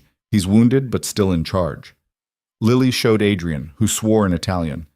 Not enough, he said. We heard him, but we didn't finish it.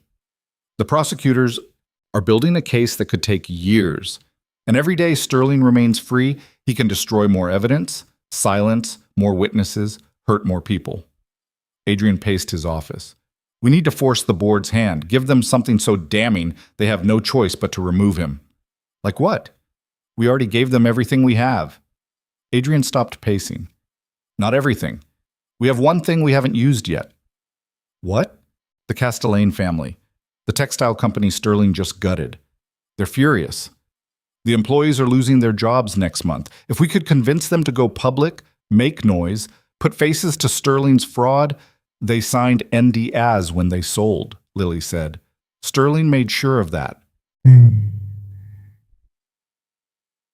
As don't cover criminal activity. If they're willing to break the agreement and testify about what Sterling promised versus what he actually did. Adrian pulled out his phone. I have contacts in Lyon. Let me make some calls.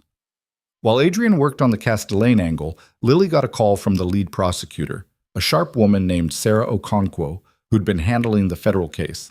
We have a problem, Sarah said without preamble. Sterling's lawyers are claiming the emails Marcus obtained were accessed illegally. They're moving to have everything he gave you suppressed as evidence. Lily's heart sank. Can they do that? They're going to try. They're arguing that Marcus committed computer fraud, which means anything obtained through his access is fruit of the poisonous tree. If the judge agrees, we lose our smoking gun. But Sterling's own emails prove doesn't matter how damning they are if they're inadmissible. We need to fight this, but it's going to be complicated. Sarah sighed. I'm not saying the case is dead, but it just got a lot harder. Lily hung up and put her head in her hands. Everything they'd worked for, everything they'd risked, and it might get thrown out on a technicality. What happened? Adrian asked, appearing in her doorway. Lily explained. Adrian listened with an expression that got progressively darker. So we need to prove Sterling's guilt without the emails, he said when she finished. How? Those emails were the clearest evidence we had. Then we find other evidence. There has to be something Sterling can't suppress, something that proves intent without relying on Marcus's access. Adrian sat down. Think. What do we have that's completely independent of Marcus? Lily pulled up her files and started going through them systematically. The acquisition patterns they'd mapped, the offshore account transfers, the testimony from families Sterling had destroyed. The pattern itself is evidence, she said slowly, not of specific fraud, but of systematic predatory behavior. If we can show that Sterling's acquisitions consistently follow the same destructive playbook, it's circumstantial, not enough for criminal charges. But maybe enough to convince the board, especially if we combine it with victim testimony. Lily was thinking out loud now. Castellane is just the most recent. There are dozens of companies Sterling's destroyed over the years. If even a few of those families are willing to go public, they'd need to break their NDAs. Sterling can't sue everyone. If enough people speak up at once, the story becomes too big to suppress. Lily looked at Adrian. We need to organize the victims. Get them talking to each other. Show them they're not alone. Adrian was quiet for a long moment. Then he said, "That's not legal strategy. That's public relations warfare. Sterling's using legal tactics to avoid criminal charges. Maybe we need to fight him in the court of public opinion instead. You want to destroy his reputation so thoroughly that the legal case becomes irrelevant. I want justice. If the legal system can't give us that, then yes, I'll settle for destroying him socially and professionally." Lily met Adrian's eyes. "Is that wrong?" "No," Adrian said quietly. "It's pragmatic. Elena used to say that sometimes the high road is just a slower way to lose." He pulled out his phone. "I'll reach out to the families. You coordinate with the Times and any other journalists who will listen. We're going to make Sterling's fraud impossible to ignore." They worked through the evening, making calls and sending emails. Adrian's contacts in Europe started reaching out to families Sterling had destroyed. Lily coordinated with 3 different news organizations about human interest pieces on the victims. Around 9 p.m., Patricia appeared with food neither of them had asked for but desperately needed. "You two look terrible," she said bluntly. "Eat something, or I'm calling your mother-in-law, Mr. Vale, and telling her you're not taking care of yourself." "That's a low blow, Patricia. I'm a professional assistant. Low blows are in my job description." She set down the containers. "Also, there's someone in the lobby asking to see you. Says her name is Marguerite Castellan, and she drove here from Lyon specifically to talk to you both." Adrian and Lily looked at each other. "Send her up," Adrian said. Marguerite Castellane was in her late 40s, elegant despite obvious exhaustion, with the kind of worn-down grief that came from fighting battles you knew you'd already lost. She walked into Adrian's office and looked between him and Lily. "You're the ones destroying Victor Sterling," she said. Not a question. "We're trying," Lily said carefully. "Good. I want to help." Marguerite sat down without waiting for an invitation. "Sterling took my family's company, 4 generations. My father built it from nothing. My sister and I thought we were selling to someone who would preserve it. Instead, he's liquidating everything. 300 people losing jobs. Our family name becoming a footnote." "We know," Adrian said gently. "I'm sorry. Sorry doesn't pay mortgages. Sorry doesn't feed families." Marguerite's voice was hard. "But revenge might make me feel better. What do you need from me?" Lily explained the situation, the suppressed emails, the need for victim testimony, the plan to fight Sterling in public opinion if the courts failed them. Marguerite listened without interrupting. When Lily finished, she said, "I'll testify. I'll break the NDA. I don't care if Sterling sues me. I'll tell every journalist who'll listen exactly what he promised and what he actually did." "He'll come after you legally," Adrian warned. "The NDA is binding. You could face serious financial penalties." "Let him try. I'm already ruined. What's he going to take, my debt?" Marguerite smiled bitterly. "Besides, I talked to 7 other families on the flight over, companies Sterling destroyed in the last 5 years. They're all willing to speak publicly if I go first. Sterling can't sue all of us." Lily felt hope flicker. 7 families? Maybe more. I've been making calls since I saw the Times article. Turns out a lot of people want Sterling to pay for what he's done. We just needed someone to organize us. Marguerite looked at Lily. "One of the families was Moreau Textiles. I spoke to your mother." Lily's breath caught. "You spoke to my mother?" "She's in a care facility in Queens, yes? I visited her yesterday. She told me what Sterling's father did to your family. She also said she's very proud of you for fighting back." Marguerite's expression softened slightly. "Your mother is braver than you think. She said she'd testify too if it would help." "No." Lily's voice came out sharper than intended. "My mother's too sick. The stress—" "She said you'd say that. She also said to remind you that she's stronger than she looks, and she's tired of watching you carry everything alone." Lily's eyes were burning. She looked at Adrian, who was watching her with something that looked like understanding. "We don't need to decide now," he said quietly. "But Marguerite, if you're serious about testifying, we should coordinate with the prosecutors. Get your story on record officially." They spent the next 2 hours going through Marguerite's experience with Sterling, the promises he'd made, the contract terms that had seemed reasonable until they triggered, the systematic dismantling of her family's legacy. By the time they finished, Lily had pages of notes and a renewed sense of purpose. After Marguerite left with plans to meet with prosecutors the next day, Lily and Adrian sat in his office in exhausted silence.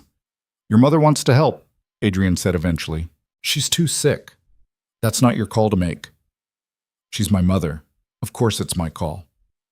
"Lily," Adrian's voice was gentle, "you've been protecting her for 10 years. Maybe it's time to let her protect you back." Lily wanted to argue, but the truth was she was tired. Tired of carrying everything alone. Tired of being the only one fighting. "I'll talk to her," she said quietly, "but I'm not promising anything." The next morning, Lily visited her mother at the care facility Adrian had moved her to 3 weeks earlier. It was nicer than anywhere Lily could have afforded, with actual windows and staff who seemed to care, and physical therapy equipment that looked like it came from this decade. Her mother was in her room reading a book in French. She looked up when Lily entered and smiled.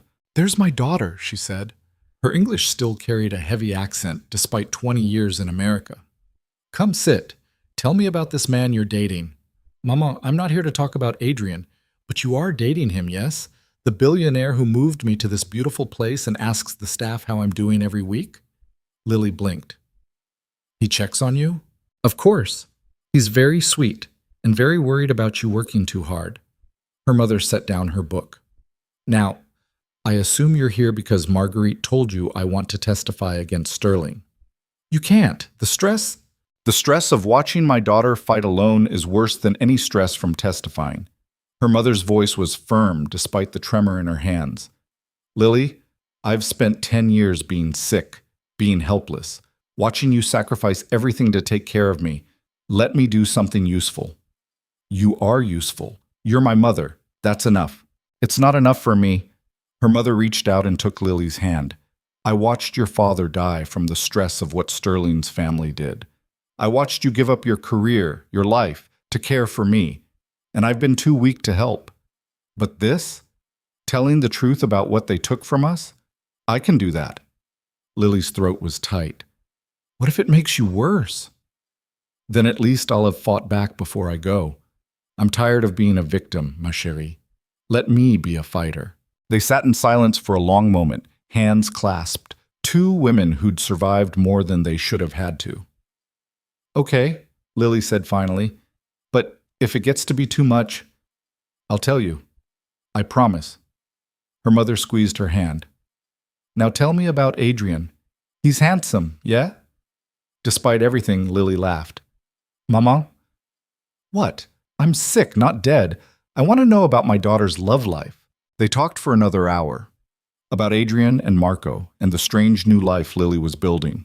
About the case and the plan and what might happen if they actually managed to take Sterling down. About hope, which felt dangerous but necessary. When Lily left, her mother was already making notes for her testimony, preparing to fight. The next week was a blur of coordinated chaos. Marguerite testified to the prosecutors. 3 more families came forward. Rebecca Chen at the Times published a massive piece on Sterling's victims, complete with interviews and documentation of destroyed companies. Other news outlets picked up the story. Sterling Global's stock went into freefall. The board called another emergency meeting. And then, on a rainy Thursday afternoon, Adrian got the call they'd been waiting for. "It's done," he said, hanging up and looking at Lily with something like disbelief. "Sterling's out. The board just removed him as CEO. They're cooperating with prosecutors in exchange for immunity." Lily felt like the floor had dropped out from under her. "We won?" "We won." Adrian crossed to her and pulled her into a kiss that tasted like victory and relief, and the end of something heavy they'd both been carrying. When they broke apart, Lily was crying and laughing at the same time. "My father," she said, and couldn't finish the sentence. "I know," Adrian said quietly. "He'd be proud of you." They stood there in Adrian's office, holding each other, while outside the rain kept falling and Victor Sterling's empire crumbled to nothing. It wasn't perfect. Sterling would probably avoid prison with expensive lawyers and plea deals. The legal battles would drag on for years. The victims would never fully recover what they'd lost. But for the first time in 10 years, Lily felt like she could breathe. 2 days later, federal marshals arrested Victor Sterling on charges of wire fraud, securities fraud, and conspiracy to commit fraud. He was led out of his Fifth Avenue apartment in handcuffs while news cameras rolled. Lily watched it happen on the news with Adrian and Marco. The kid didn't fully understand what it meant, but he knew the bad man who'd sent someone to his school was being punished. "Does this mean you're done fighting?" Marco asked, looking between his father and Lily. "For now," Adrian said. "The lawyers take over from here." "Good." Marco climbed into Lily's lap, which he'd started doing recently. "Because Nonna says you both need a vacation before you forget what sleeping is." Lily looked at Adrian, who was smiling for the first time in what felt like months. "Your grandmother might be right," he said. "She's always right," Marco said matter-of-factly. "That's why she's scary." That evening, after Marco was in bed, Adrian found Lily on his penthouse terrace looking out at the city. He wrapped his arms around her from behind. "Thank you," he said quietly. "For what?" "For fighting, for being brilliant and angry and impossible to intimidate, for saving my company and my son's future, for letting me matter to you even when it was complicated and risky." Adrian turned her to face him. "For being you." Lily kissed him instead of trying to find words big enough for what she was feeling. When they broke apart, Adrian was looking at her with an expression she couldn't quite read. "What?" she asked. "Stay," he said. "I'm not leaving." "Oh, no, I mean stay. Here, move in. You and your mother if she's willing. Stop commuting from Queens and living out of a suitcase half the time." Adrian touched her face gently. "I know it's fast. I know there are logistics, but I don't want this to be temporary. I want you here. Marco wants you here. Even Vittoria wants you here, and she doesn't like anyone." Lily's heart was racing. "Adrian?" "You don't have to answer now. Think about it. But know that I'm serious about you, about us, about building something that lasts." Lily looked at this man who'd taken a chance on an invisible waitress, who'd trusted her with his company and his son, who'd fought beside her and never asked her to be less angry or less fierce. "Okay," she said. "Okay, you'll think about it." "Okay, I'll stay." Adrian's smile was brighter than the entire Manhattan skyline. He kissed her again, deeper this time, and Lily felt the last piece of her carefully constructed invisibility fall away. She wasn't hiding anymore. She wasn't alone anymore. She was exactly where she was supposed to be. Moving into Adrian's penthouse should have been the easy part. It wasn't. Lily stood in the middle of what was now technically her bedroom, surrounded by boxes she'd been avoiding unpacking for 3 days, and felt the weight of every choice that had led her here. The room was bigger than her entire Queens apartment. The view alone probably cost more per month than she used to make in a year. And somewhere down the hall, Marco was arguing with his tutor about dinosaur taxonomy, while Adrian negotiated with lawyers about Sterling's plea deal. This was her life now, somehow. "You're thinking too loud again," Vittoria said from the doorway, making Lily jump. The older woman had a key to the penthouse and used it liberally, usually to ambush people with uncomfortable truths. "I'm just unpacking," Lily said, gesturing at the boxes. "You're standing in the middle of a room having an existential crisis. I've raised 2 children and buried a daughter. I know the difference." Vittoria walked in and sat on the bed like she owned it. "What's wrong?" "Nothing's wrong. Everything's perfect. That's the problem." "Ah, you don't trust happiness because you're used to suffering." Vittoria nodded. "Very common. Very boring. Get over it." Despite herself, Lily laughed. "It's not that simple." "It is exactly that simple. You fought a monster and won. You fell in love with a good man who has terrible taste in ties but excellent taste in women. You have a chance to build something beautiful. The only thing stopping you is your own fear." Vittoria stood and started unpacking one of Lily's boxes without asking permission. "So stop being afraid and start living." "I don't know how to do this. Be part of a family. Be someone's—" Lily stopped, not sure how to finish that sentence. "Partner? Stepmother? Person who matters?" Vittoria pulled out a framed photo of Lily's father and set it carefully on the dresser. "You learn by doing. You make mistakes. You apologize when you hurt people. You try again. That's all any of us can do." "What if I'm not good enough? For Adrian? For Marco?" "My daughter was an artist, a dreamer, someone who saw beauty in everything. She was perfect for Adrian in ways you'll never be." Vittoria's voice was a matter of fact, not cruel. "But she's gone, and you are here. You are fierce where she was gentle. You are angry where she was forgiving. You push Adrian to be better instead of accepting him as he is. That's exactly what he needs now. Lily's eyes were burning. I'm not trying to replace her. I know. That's why you'll succeed. Vittoria patted her shoulder. Now unpack these boxes before Adrian comes home and sees you spiraling. He worries enough without you giving him reasons. She left, and Lily was alone with her boxes and her fears and the knowledge that Vittoria was right. She'd spent so long being invisible that actually being seen felt dangerous.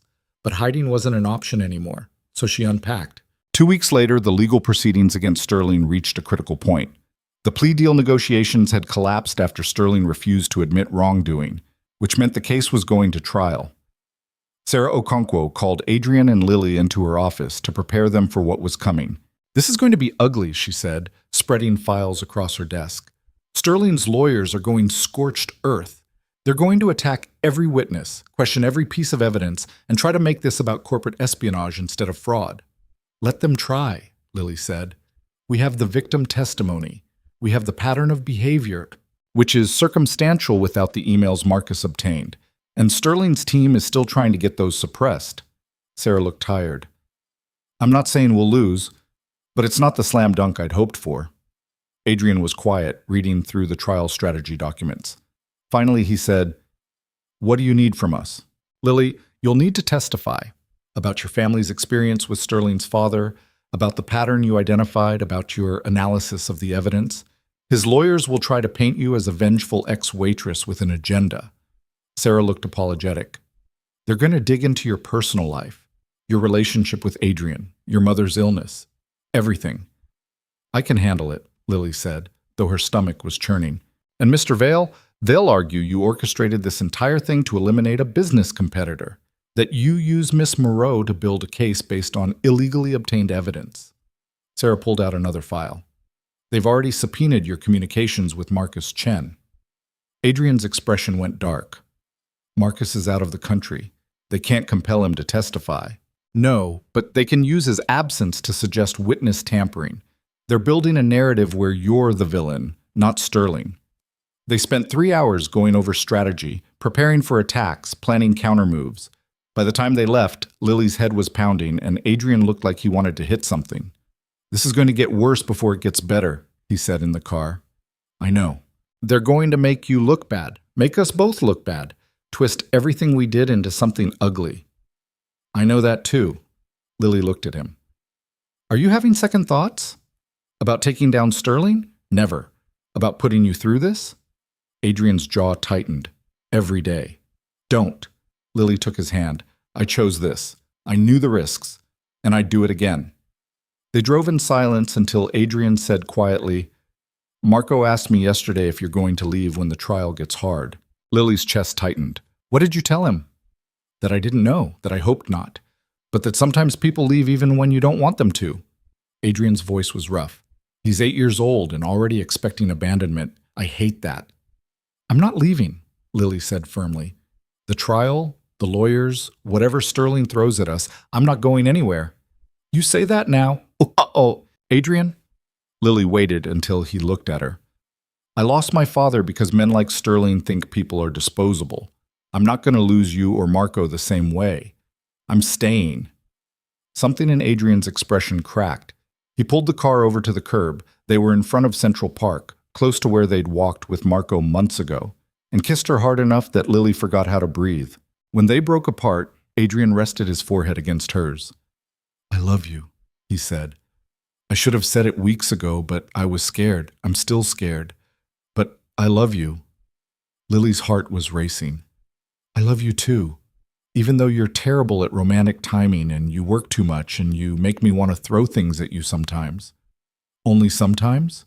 I'm being generous. Lily kissed him again, softer this time. We're going to survive this. The trial, Sterling, all of it. And then we're going to build the life we want. Promise? I promise. The trial started 6 weeks later on a gray November morning. The courtroom was packed with journalists, legal observers, and representatives from the families Sterling had destroyed. Lily sat in the gallery next to Adrian, trying not to throw up from nerves. Sterling walked in wearing an expensive suit and an expression of wounded innocence. He looked thinner than Lily remembered, older, but his eyes were still cold when they landed on her. The prosecution's opening statement laid out the case methodically. Years of predatory acquisitions, systematic fraud, hundreds of families destroyed. The Moreau family featured prominently as an example: Lily's father, her grandfather's company, the cascade of destruction that had started with Sterling's father and continued through Victor. Sterling's lawyer countered with a story about competitive business practices, about unfortunate outcomes that weren't criminal, about a coordinated attack by jealous competitors. He painted Adrian as a rival seeking to eliminate competition. He portrayed Lily as a bitter employee with a personal vendetta. It was exactly what Sarah had warned them about, and it was working.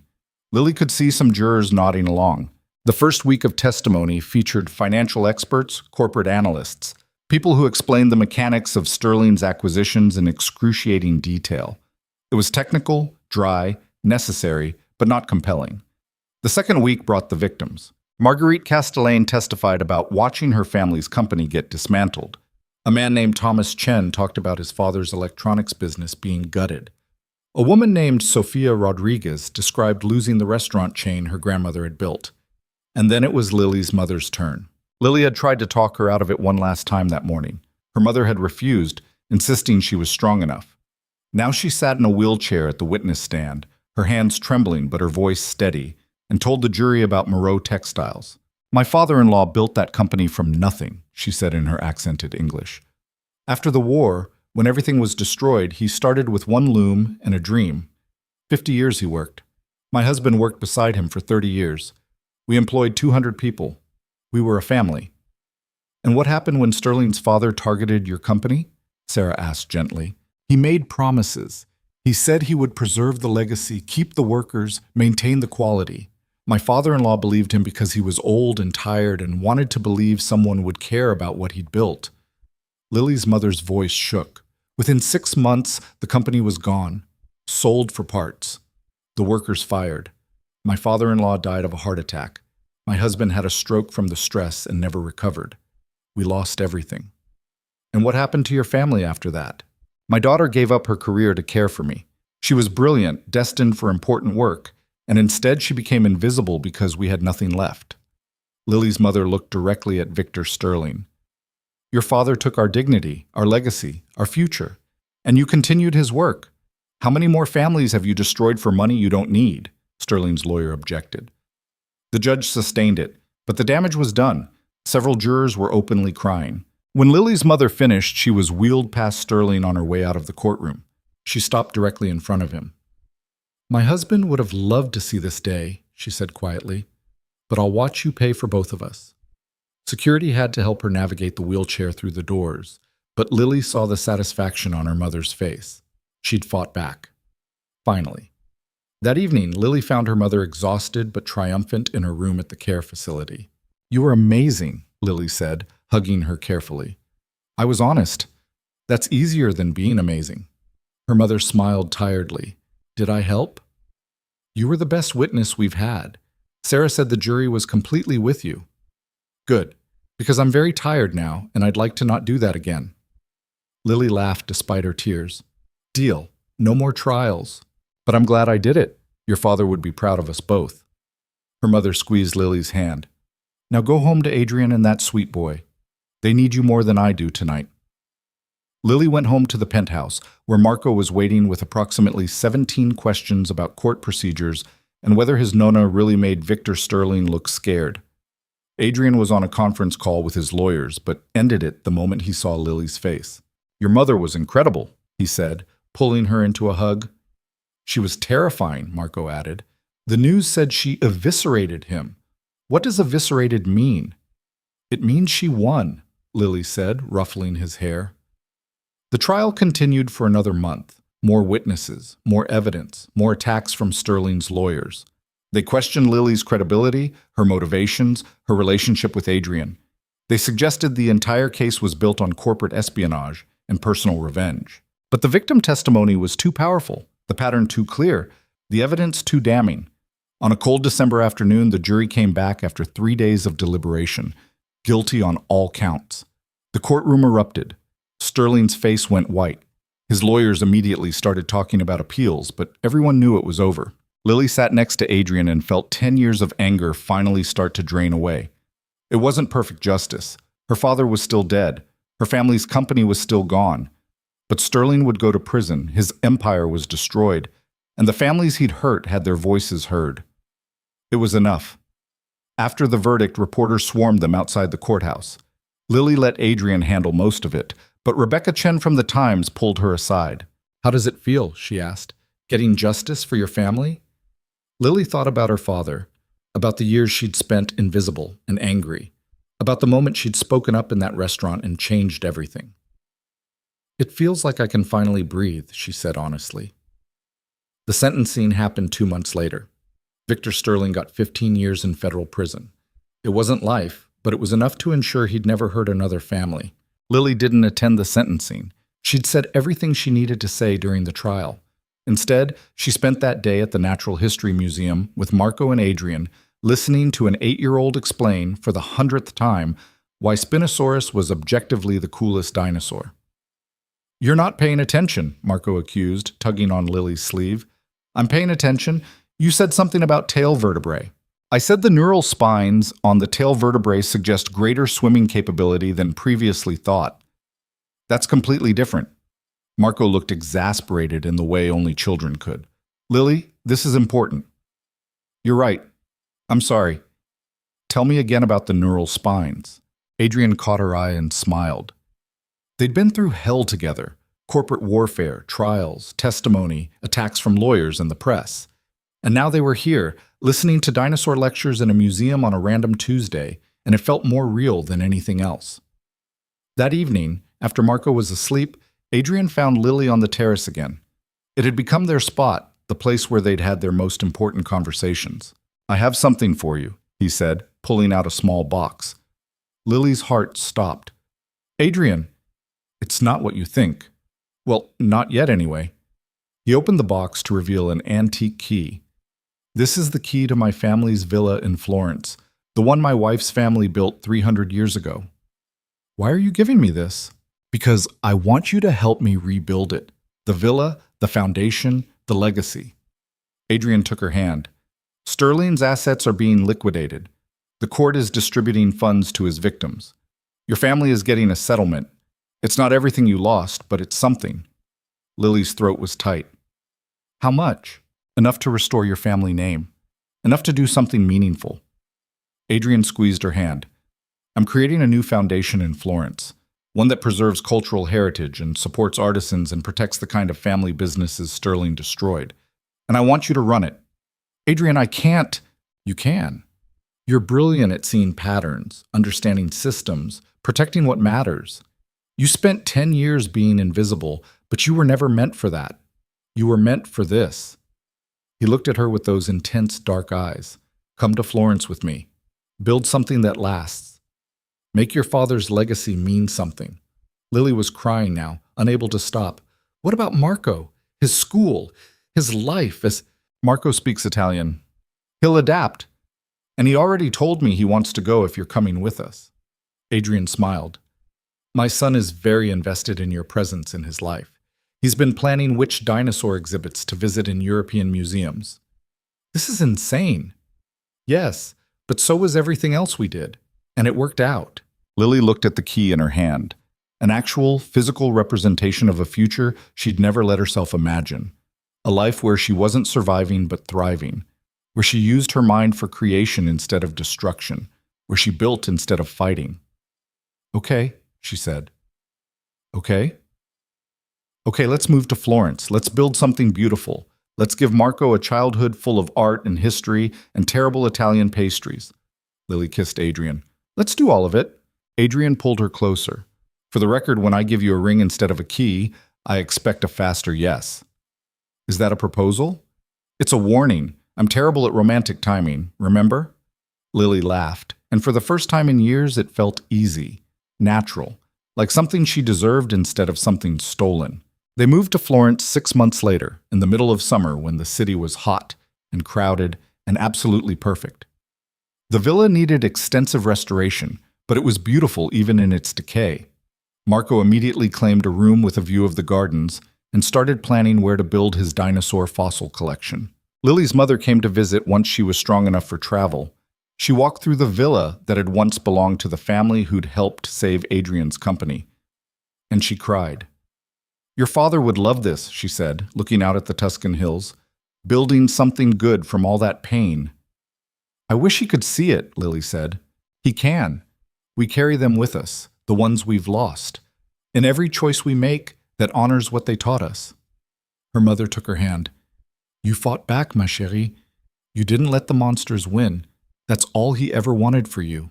The foundation officially launched on a warm September evening. The event was held in the restored Villa Gardens, attended by art historians, preservation specialists, representatives from the families Sterling had destroyed, and journalists who'd covered the trial. Lily stood in front of everyone in a dress that didn't come from a thrift store, looking out at faces that saw her instead of looking through her, and introduced the Vail Foundation for Cultural Preservation and Family Enterprise. "This foundation exists because of people who fight back," she said. "People who refuse to let predators destroy what matters. People who believe that legacy and dignity and family history are worth protecting." She looked at where Adrian stood with Marco, both of them watching her with pride. "We can't undo the past. We can't bring back what was lost. But we can make sure it doesn't keep happening. We can protect the next generation of family businesses. We can preserve the cultural heritage that makes communities whole. We can fight back." Béché. The applause was loud, but what mattered more were the conversations afterward. Artisans who needed support, families who needed legal protection, communities who needed someone to care about preservation instead of profit. This was what Lily had been meant for. Not invisibility, not survival, but purpose. Later that night, after the guests had left and Marco was asleep and the villa was quiet, Adrian found Lily in the library. She was looking at a framed photo she'd hung on the wall, her grandfather, her father, and her mother standing in front of Moreau Textiles in its glory days. "They would be proud," Adrian said quietly. "I hope so." Lily leaned into him. "I spent so long being angry, fighting, surviving. I don't know how to just be happy." "Then we'll figure it out together, same way we figured out everything else." Adrian turned her to face him. "Badly, with lots of mistakes, but eventually, successfully." "That's the worst life plan I've ever heard." "I'm consistent." He kissed her forehead. "I love you, Lily Moreau. Former waitress, current foundation director, future—" He pulled out a ring. An emerald set in antique gold that looked like it had history. "Future wife, if you will have me," Adrian finished. "And before you panic, I'm not asking you to be perfect. I'm not asking you to replace Elena or to be some ideal version of yourself. I'm asking you to be exactly who you are, fierce and brilliant and occasionally terrifying, and to build this life with me and Marco." Lily looked at the ring, at Adrian, at the life they'd fought so hard to create. She thought about the invisible waitress who'd spoken up in a restaurant, about the angry daughter who'd finally gotten justice for her father, about the woman who'd learned that being seen was scarier than hiding, but infinitely more worthwhile. "Yes," she said, "to all of it. To you and Marco and this beautiful, complicated life, yes." Adrian slipped the ring on her finger and kissed her like they had all the time in the world, which they did now. Time to build instead of fight. Time to create instead of destroy. Time to finally stop running from happiness because they were scared it wouldn't last. The wedding happened the following spring in the Villa Gardens. It was small, just family and close friends. Marco served as best man and took the job very seriously, including giving a speech about how Lily was cool because she understood dinosaurs, and she made his papa smile again. Lily's mother cried through the entire ceremony. Vittoria looked satisfied, like she'd personally orchestrated the whole thing through sheer force of will.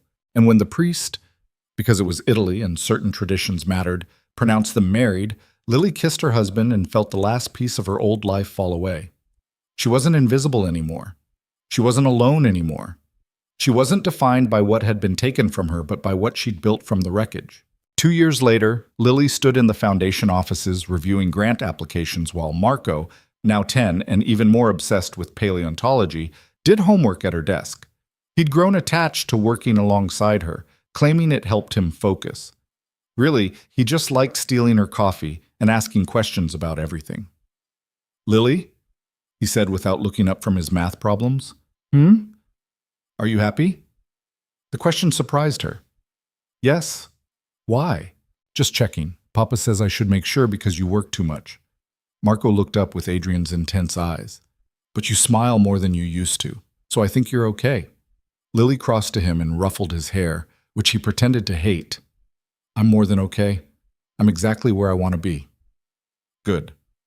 Because Papa wants to take us to the dig site in Mongolia this summer, and I already told my teacher I'd bring back fossils, but I needed to make sure you'd come too." "Mongolia? For dinosaurs!" Marco looked at her like she was being deliberately dense. "Weren't you listening when I explained about the Gobi Desert formations?" "I must have missed that lecture." "It's fine. I'll explain again. So basically, the Gobi Desert has some of the best preserved Cretaceous fossils in the world, and there's this expedition that lets families participate." Lily listened to Marco enthusiastically describe their summer plans and felt something settle in her chest. This was family. Not perfect, not simple, but real and solid and hers. Adrian appeared in the doorway, coffee in hand. "Should I be concerned that our son is planning our summer vacation without consulting us?" "He already consulted me, apparently," Lily said. "We're going to Mongolia." "For dinosaurs," Marco added helpfully. "Of course for dinosaurs." Adrian kissed Lily hello. "How was your day?" "Productive. We funded 3 new preservation projects and helped 2 family businesses fight hostile takeovers." Lily smiled. "Turns out, I'm good at this." "Turns out you were always good at it. You just needed the chance." Adrian looked at the papers on her desk. "Are those the applications from France?" "Yes, including one from Lyon, a textile manufacturer started by the granddaughter of someone Sterling destroyed. She's trying to rebuild." Adrian was quiet for a moment. "Are you going to approve it?" "Already did. Sending the grant approval tomorrow." Lily met his eyes. "We can't undo the past, but we can help write better futures." That evening, after Marco was asleep and the villa was quiet, Lily and Adrian sat on the terrace where they'd had so many important conversations. The Tuscan countryside spread out below them, peaceful in the twilight. "Do you ever miss it?" Adrian asked. "New York, the fighting, the... No," Lily interrupted. "I don't miss being angry all the time. I don't miss surviving instead of living. I don't miss being invisible." She took his hand. "I miss my father. I miss what could have been. But this life we built, I wouldn't trade it for anything. Even when Marco tries to drag us to Mongolia, especially then," Lily laughed. "Your son is exactly like you, intense and passionate and completely incapable of doing anything halfway." "Our son," Adrian corrected gently. "You've been his mother for 3 years now, legally and actually." "Our son." The words still made Lily's chest tight. She'd never planned on being a mother, never thought she'd have the luxury of family. But here she was, married to a man she loved, raising a kid who asked too many questions about dinosaurs, running a foundation that actually mattered. "I spent so long thinking happiness was something other people got to have," Lily said quietly, "that I'd used up my chances when Sterling destroyed my family, that the best I could hope for was survival. And now? Now I know that fighting back doesn't mean you're stuck fighting forever, that revenge can turn into purpose, that being seen is worth the risk of being hurt." Lily looked at Adrian. "That sometimes the people who save you are the ones you saved first." Adrian pulled her close. They sat in comfortable silence, watching the sun set over Tuscany. 2 people who'd fought monsters and won and built something beautiful from the wreckage. Somewhere in the villa, Marco was probably reading about dinosaurs instead of sleeping. In Queens, Lily's mother was probably telling the care facility staff stories about her daughter who ran an important foundation in Italy. In New York, families Sterling had tried to destroy were rebuilding with foundation support. And in a federal prison, Victor Sterling was learning that some battles you lose not because you weren't strong enough, but because you were fighting for the wrong things. The world kept turning. Predators kept trying to destroy what mattered. But there were also people who fought back. People who refused to stay invisible. People who built instead of just survived. Lily Moreau had been one of those people all along. She just needed to remember. And now, sitting on a terrace in Florence with her husband's arms around her and a future full of purpose ahead of her, she finally understood what her father would have wanted her to know all along: that surviving wasn't enough, that fighting back was necessary, but that living, really living, fully and messily and imperfectly, was the best revenge of all. The invisible waitress was gone.